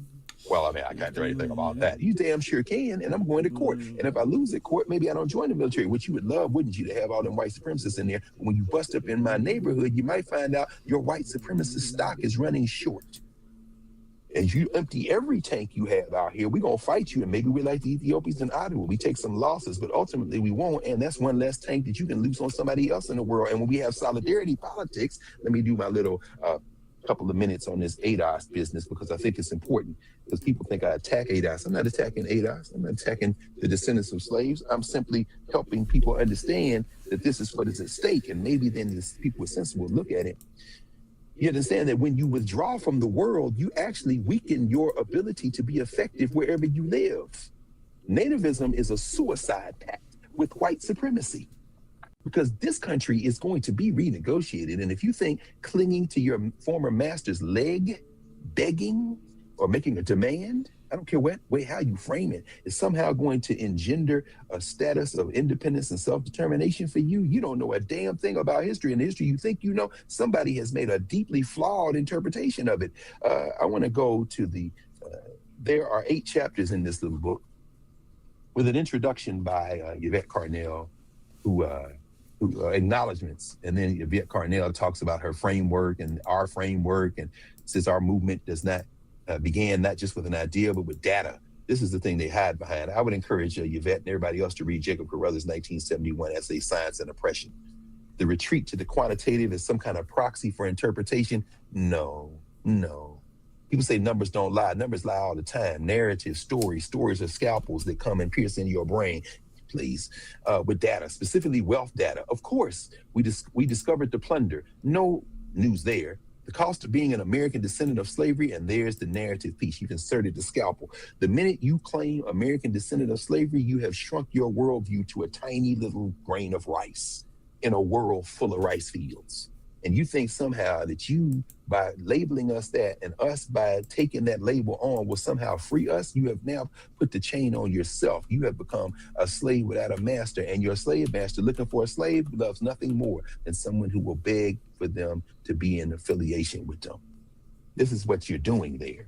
And anyway, they talk about this reparation framework fundamental, identification of harms, clear eligibility criteria, comprehensive reparative measures, legislative protections, and oversight mechanisms. Number one, identification of harm. Get it. Captivity, enslavement, right? The attempt to traffic us, all of that. All agree with all of that, except you are linking it all to the social structure of captivity. When you say, for example, at the beginning, enslavement of African descended persons and their progeny under U.S. law for 9 decades following the nation's founding. Okay. African descended persons and their progeny. How you define that? Sister Aisha Muhammad actually wrote this.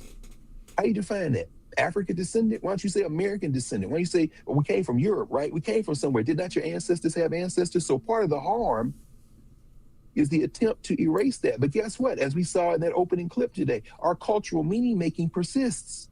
The delivery system through which we understand the world, our coolness, our multiple meter, our correct entry and exit, the elements that make cultural meaning making, the way we be in the world as African people have never subsisted. Have never been erased. They are not only apparently indelible almost, as far as you can say something is indelible that is learned and passed from generation to generation to generation. They have been the delivery system. Now, what has changed is the system, not the delivery system, but what's being fed into the delivery system.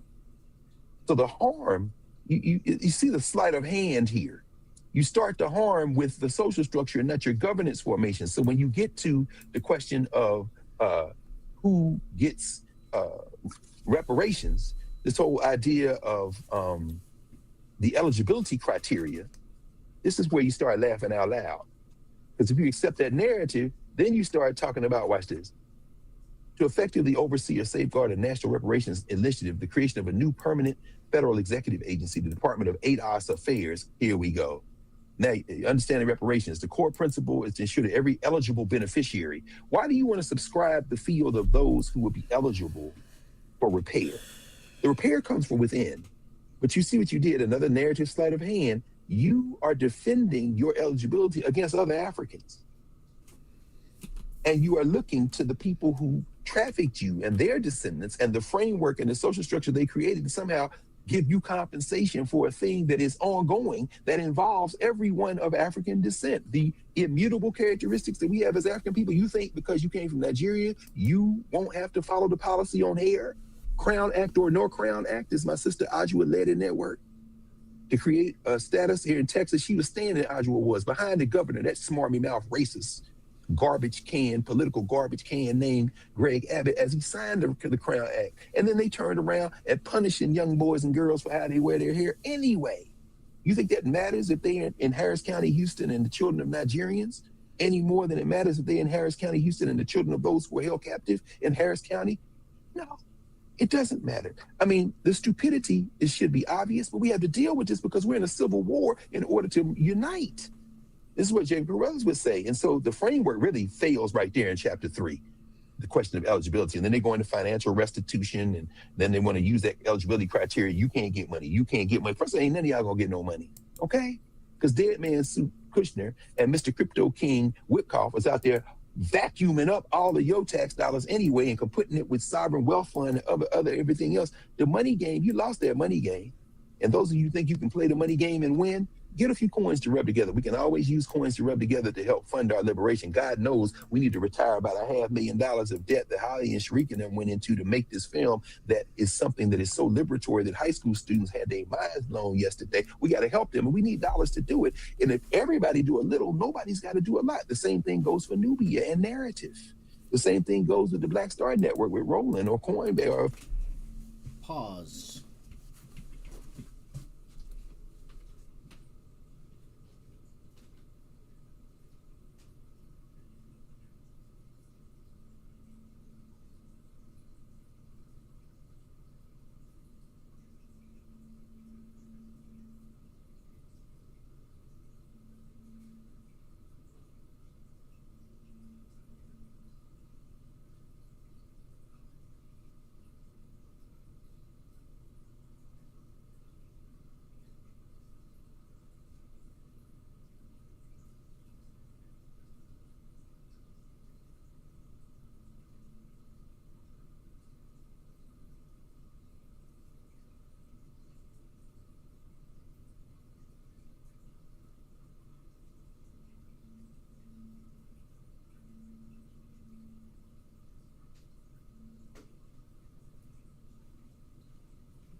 a fan base with Isaac Hayes or whoever.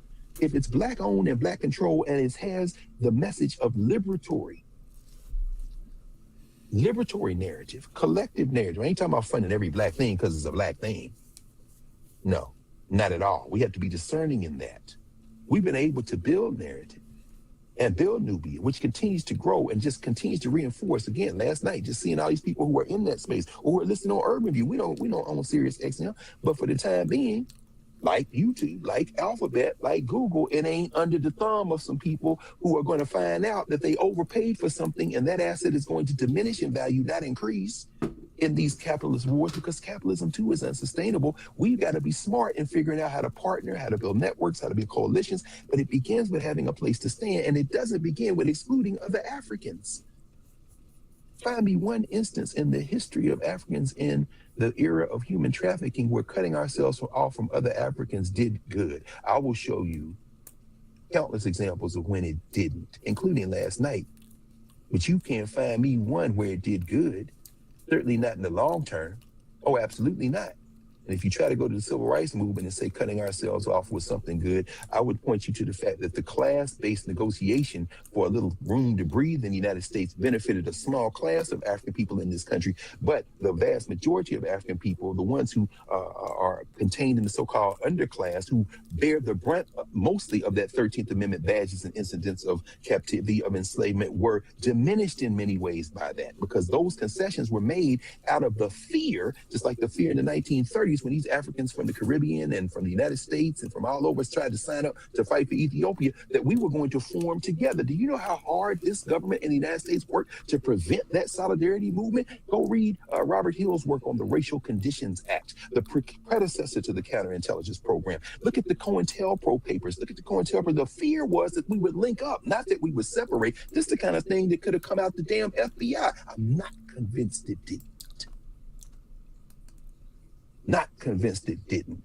Chapter 5, land justice and reparative equity. I get it with the like the real estate trust and the commercial community land trust. It all sounds good until you look at the premise. You want to exclude people. Look at the Supreme Court cases. I began to wind to a close. The Supreme Court case that took place this week. The post office case, which has scared the hell out of everyone. Not scare anybody. You should be very much aware of it.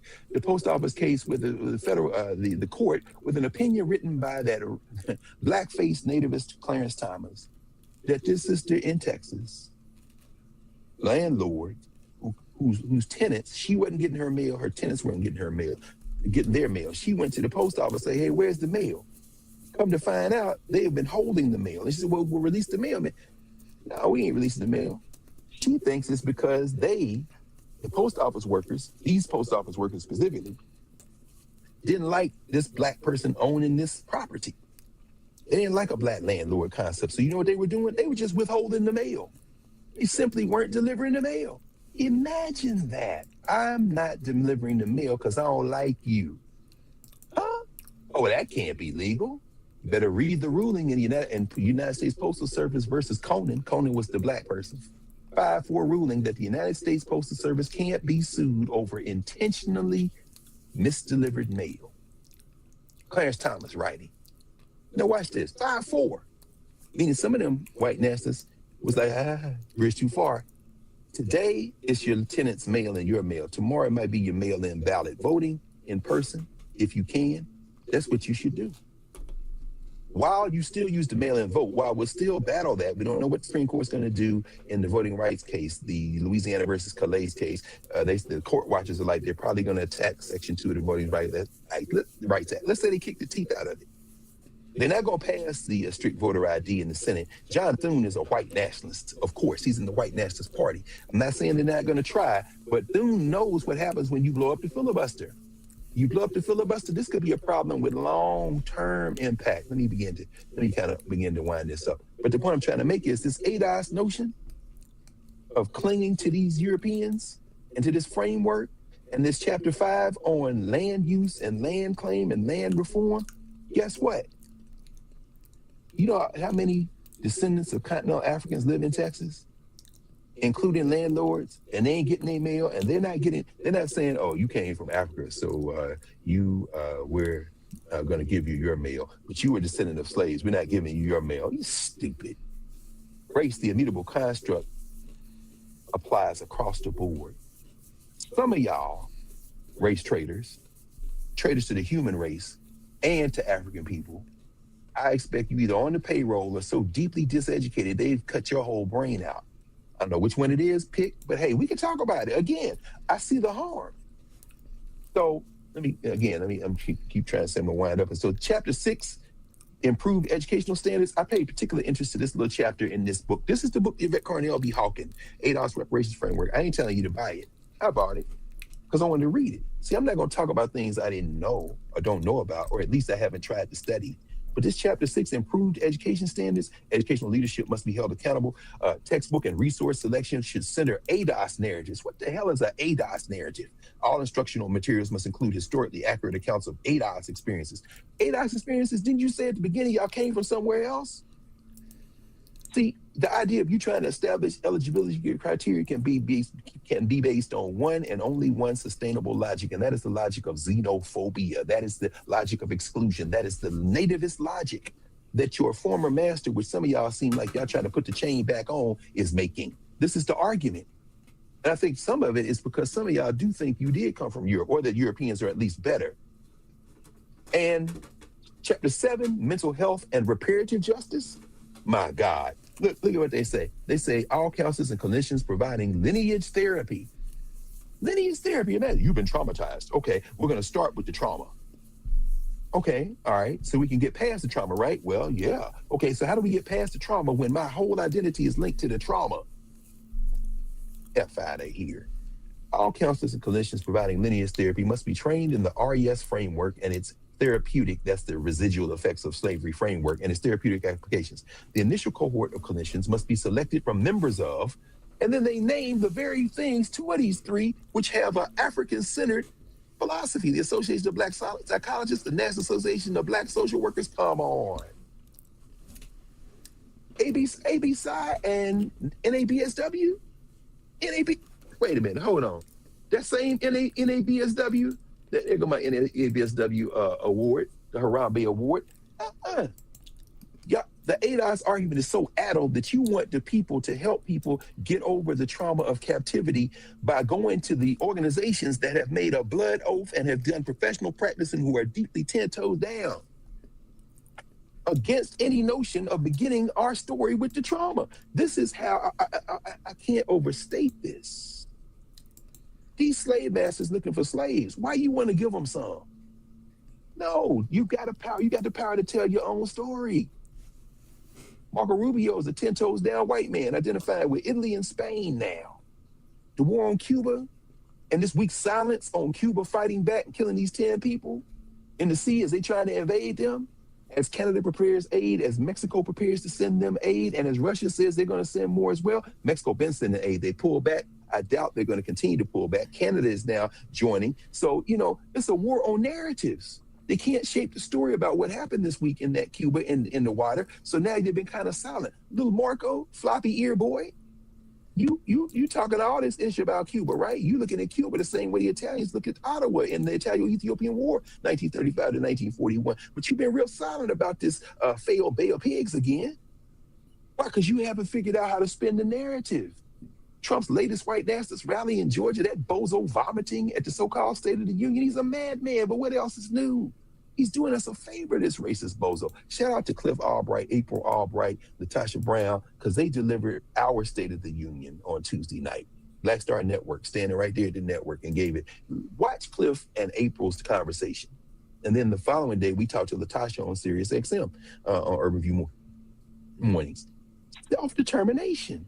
The vote is not a panacea. It's not a silver bullet. It ain't the goal. The vote is a tool, a means to an end, a tool in a toolbox. And Cliff and April walk through chapter and verse how that all fits in the long arc of memory and the work in the living now. Well, I understand all this studying. What are we going to do about it? Number one, you don't understand all this study, because if you did, you'd understand the study informs the action. But number two, what are we going to do about it? If you have to hear about what you got, you need somebody to tell you exactly what to do. Okay. It's been done. It continues to be done every day. It's not too much to say that these slave masters want to keep their slaveocracy going. And the insults are never going away. God bless somebody who is beset with something like Tourette's and the N-word comes out of your mouth. But the only reason it comes out of your mouth is because it was prepped by centuries to be a thing that you would say as a slur. And when Delroy Lindo and Michael B. Jordan sit there and look, they know what they're doing. Why? They also know who you are. Alan saying, oh, you know, hey, man, I apologize to anybody who was offended. Yeah, that came out your mouth first because you weren't necessarily offended. You think it was just the black people that should be offended. And you're probably right, because as a white nationalist, you don't see us as human anyway. And that's fine. I'm not trying to change your mind. I got too busy trying to help our people heal. And when that happens, maybe your mind will change as you realize we ain't your slaves no more. Pick your voter strategy. If they're going to not deliver your mail-in ballot, or if that's the threat they're setting up to do, Bozo cannot evoke martial law, can't take over state elections. Stop listening to propaganda, or stop listening for diseducated people who are saying they're going to take over the election. Well, what you basing that on? I mean, clearly that's what they're trying to do. I understand what they're trying to do. But do you understand the mechanism they would have to do that? And you understand what would happen after that? And do you understand what would happen after that? Let's just walk through it for 5 minutes now. Respond to that. Okay. Well, yeah. But they still going to try to take over? Okay. So just like them people that want to center gossip, you just simply not interested yet in following the course of study to help you change the narrative. You just want to cling to that. Don't give them slaves. The federal government's going to try to blame the Chinese and take over the voting machines. There's no legal basis except for national security emergencies, that will be challenged in court. Read the Brennan Center's report, Martial Law in the United States, its meaning and history, and why the president can't declare it. It's very important to understand. So what should we do? Ending in our governance formation. What should we do?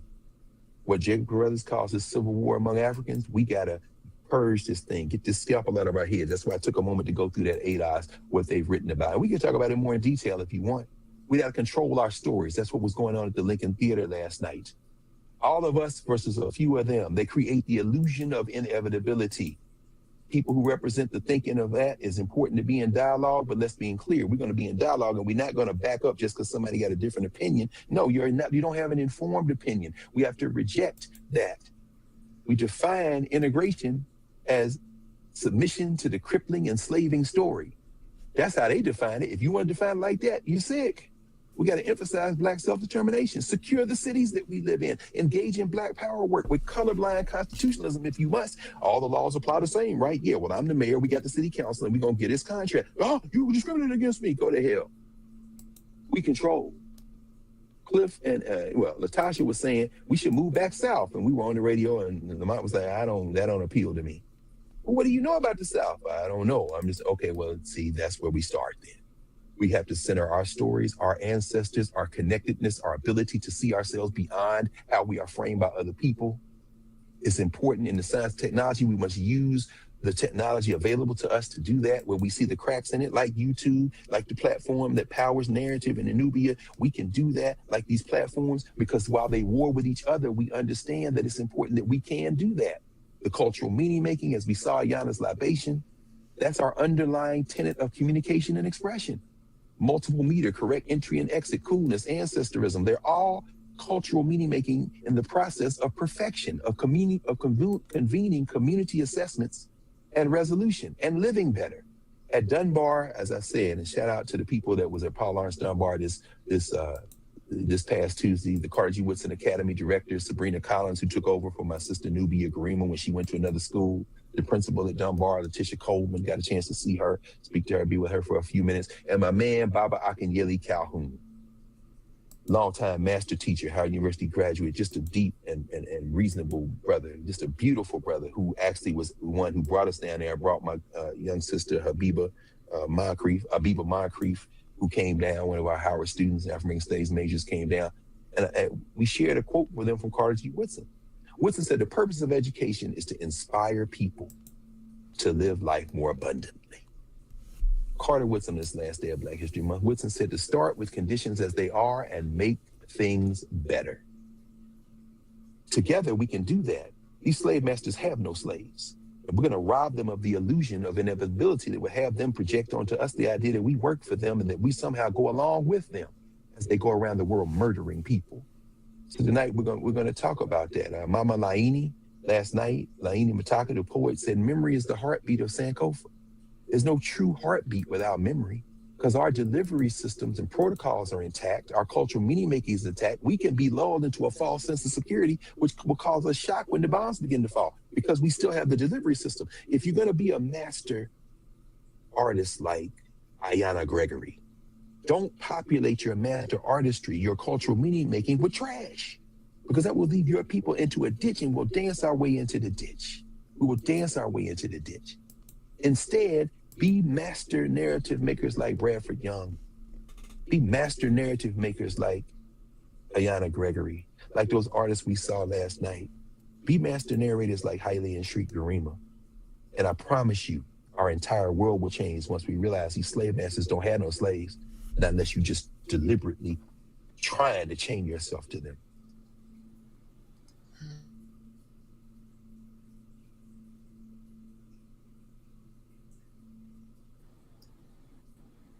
No. All right.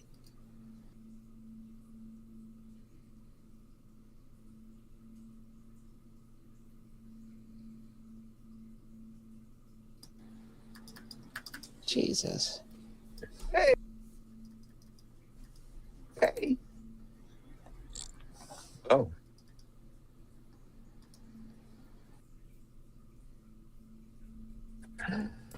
Dr. Carr.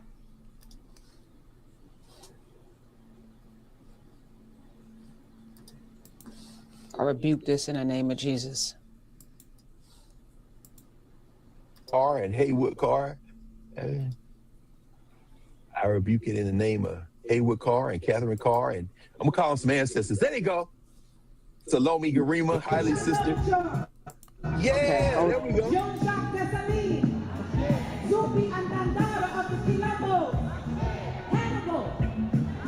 Sitting Bull, Sarah Winnemucca, Nani and Kojo of the Maroons, Harriet Tubman, Tijana Troop, Robert Mangaliso Sobukwe, Stephen Biko,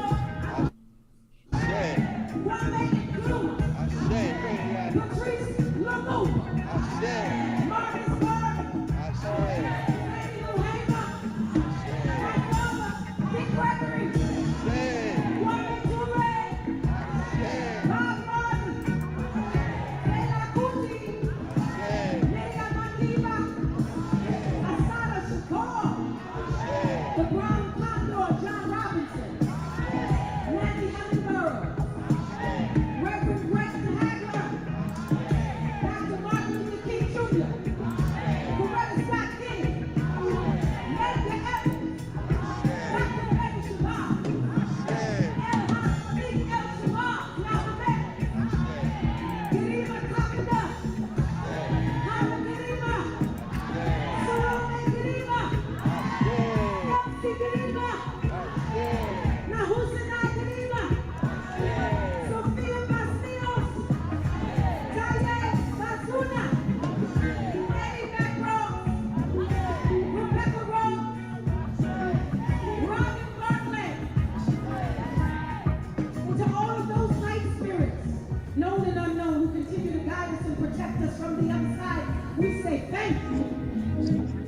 And may we know with certainty that with your anointed presence and the power of the Most High God, that our victory is certain. Commentary 6 and ASAP 18.2 for February of Q1 And so with hands outstretched to the heavens, we say Ashe, Ashe,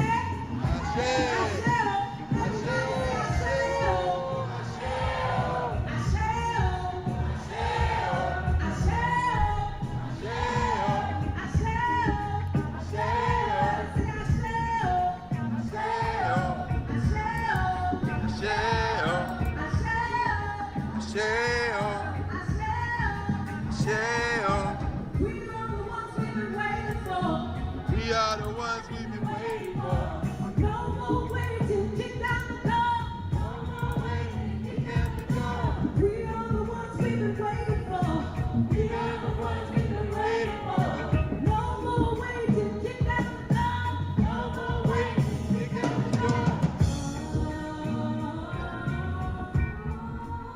Dr. Carr, thank you so much for that. Apologies for the technical difficulties. I don't think it was an accident. No. They're strong, but we're stronger. Yeah, what I feel your emotions in this moment. What is animating that? Us, our parent, I look at you, Prof. I love you, and I love your parents, though I never met them, but I meet them every time I listen to you. I meet them every time. You meet my parents every time you talk. We are our victory is certain. What Yanni said is so true. When I look at her, I see her father, who I knew. I love Dick Gregory. But Yanni's a different person, but she is her father's child. And her last night I asked her, how's your mom?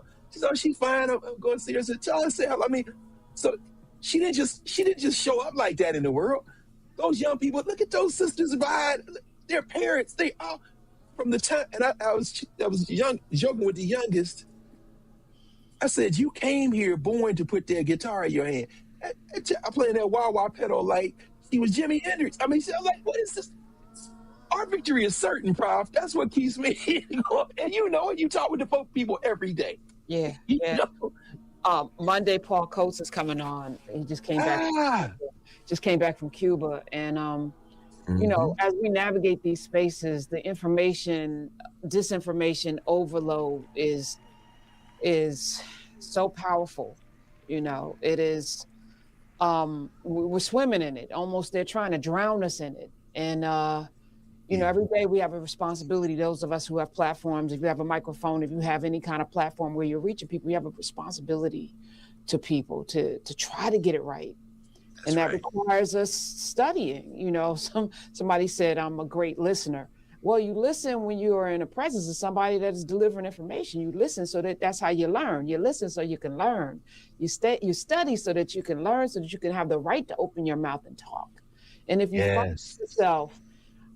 find yourself speaking and you realize what I've been saying is wrong, it's okay to say what I have been saying, whether it's been 10 years, 5 years, 5 months, a day. It's okay to admit that it's wrong. It's okay. We're going to be wrong more than we're right. And we should be okay with that. We're trying to get it right, though. That should be the effort. And every time you run into something that your rhetoric has not lined up with, and you now realize what you're saying is more damaging than it is helpful, please be courageous enough. Yes. Mature enough. Yes. I was wrong. Yes. Yes. Okay. And love yourself enough. It's not a matter of being, you want to be more right. That's what Wilson was telling. He said, the purpose of education is to help us live life more abundantly. Start where you are. Not only is there no shame in that, it's illogical. You can't do anything but start with where you are. I look at these young people, we were talking about this on Tuesday. These young people at Dunbar, you're at the first school in this country, first public school dedicated to get African children past high school into another form of education. And they know that here, but you got to know that here. And we can't beat you up for not knowing it here, because life as you have experienced it, everything around you is an attempt to get you not to identify with that. So when Woodson said, start where you are, it's an act of generosity. He said, no, I'm not beating you up but guess what? Now let's move, because start with what you are, where you are, and make things better. That's all you can do. Make it better. So, Wednesday, just Monday night, thank you for letting us have a couple of seconds here, because part 3, y'all know Monday night, Nubia, we lighting it up. Monday night, we're starting part 3 of Born in Blackness. The first 4 chapters of part 3 we're in now. Thanks last week for the incredible conversation we had. We're going to chapter 14, For a Few Acres of Snow. Chapter 15, Fighting for Africans. Chapter 16, Endless Death in Lands with No End. And chapter 17, The Perpetual Oven. And then the following week, we'll go 18, 19, 20, and 21, and we'll finish part 3. So next week, we've been going pretty close a pace. Next week when we come in, I will have read this. This came in the mail yesterday. I couldn't do any work except working for the thing last night and tonight. So this is the new foreign affairs, the new American hegemony. I can't wait to get into this. I'm going to take it with me to Atlanta, because they scared. They know. This thing is out of the pocket. We got to, and anytime you see foreign affairs scared, then you know that their thing is collapsed. We shouldn't be scared, though. We don't have to be scared. Anyway, Prof, thank you. Thank you. I love you. Safe I love you travel. too. Safe Thank travels, you. everyone out there. Love yourselves. And that love is a really important thing. It starts with you. It starts with you. Let's go. It does. We got. All right, We Dr. do. Carl. See you later, 500. Bye-bye. All right, bye-bye.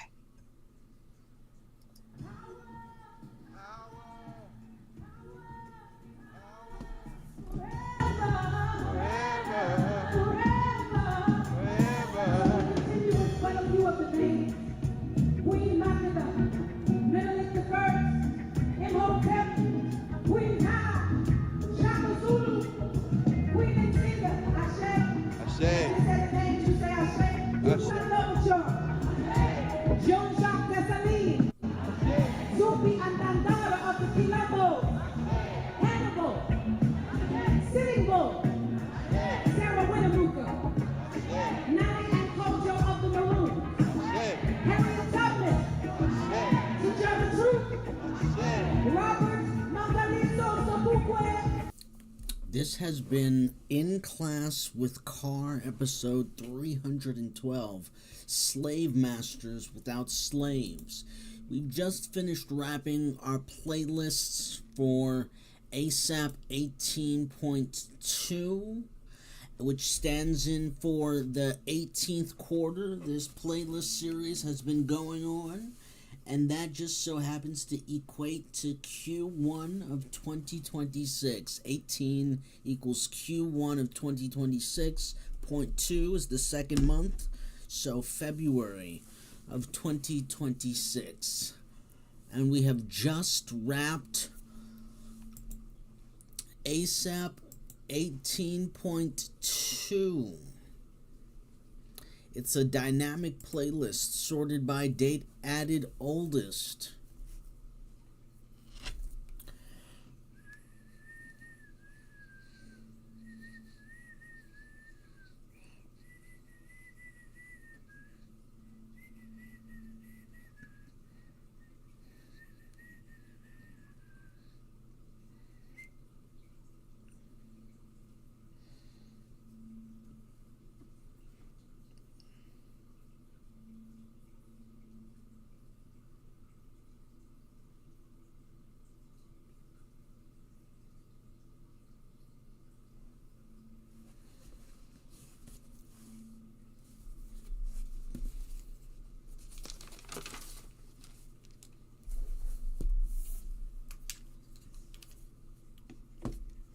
Until next time, everyone, signing off as an aggregator.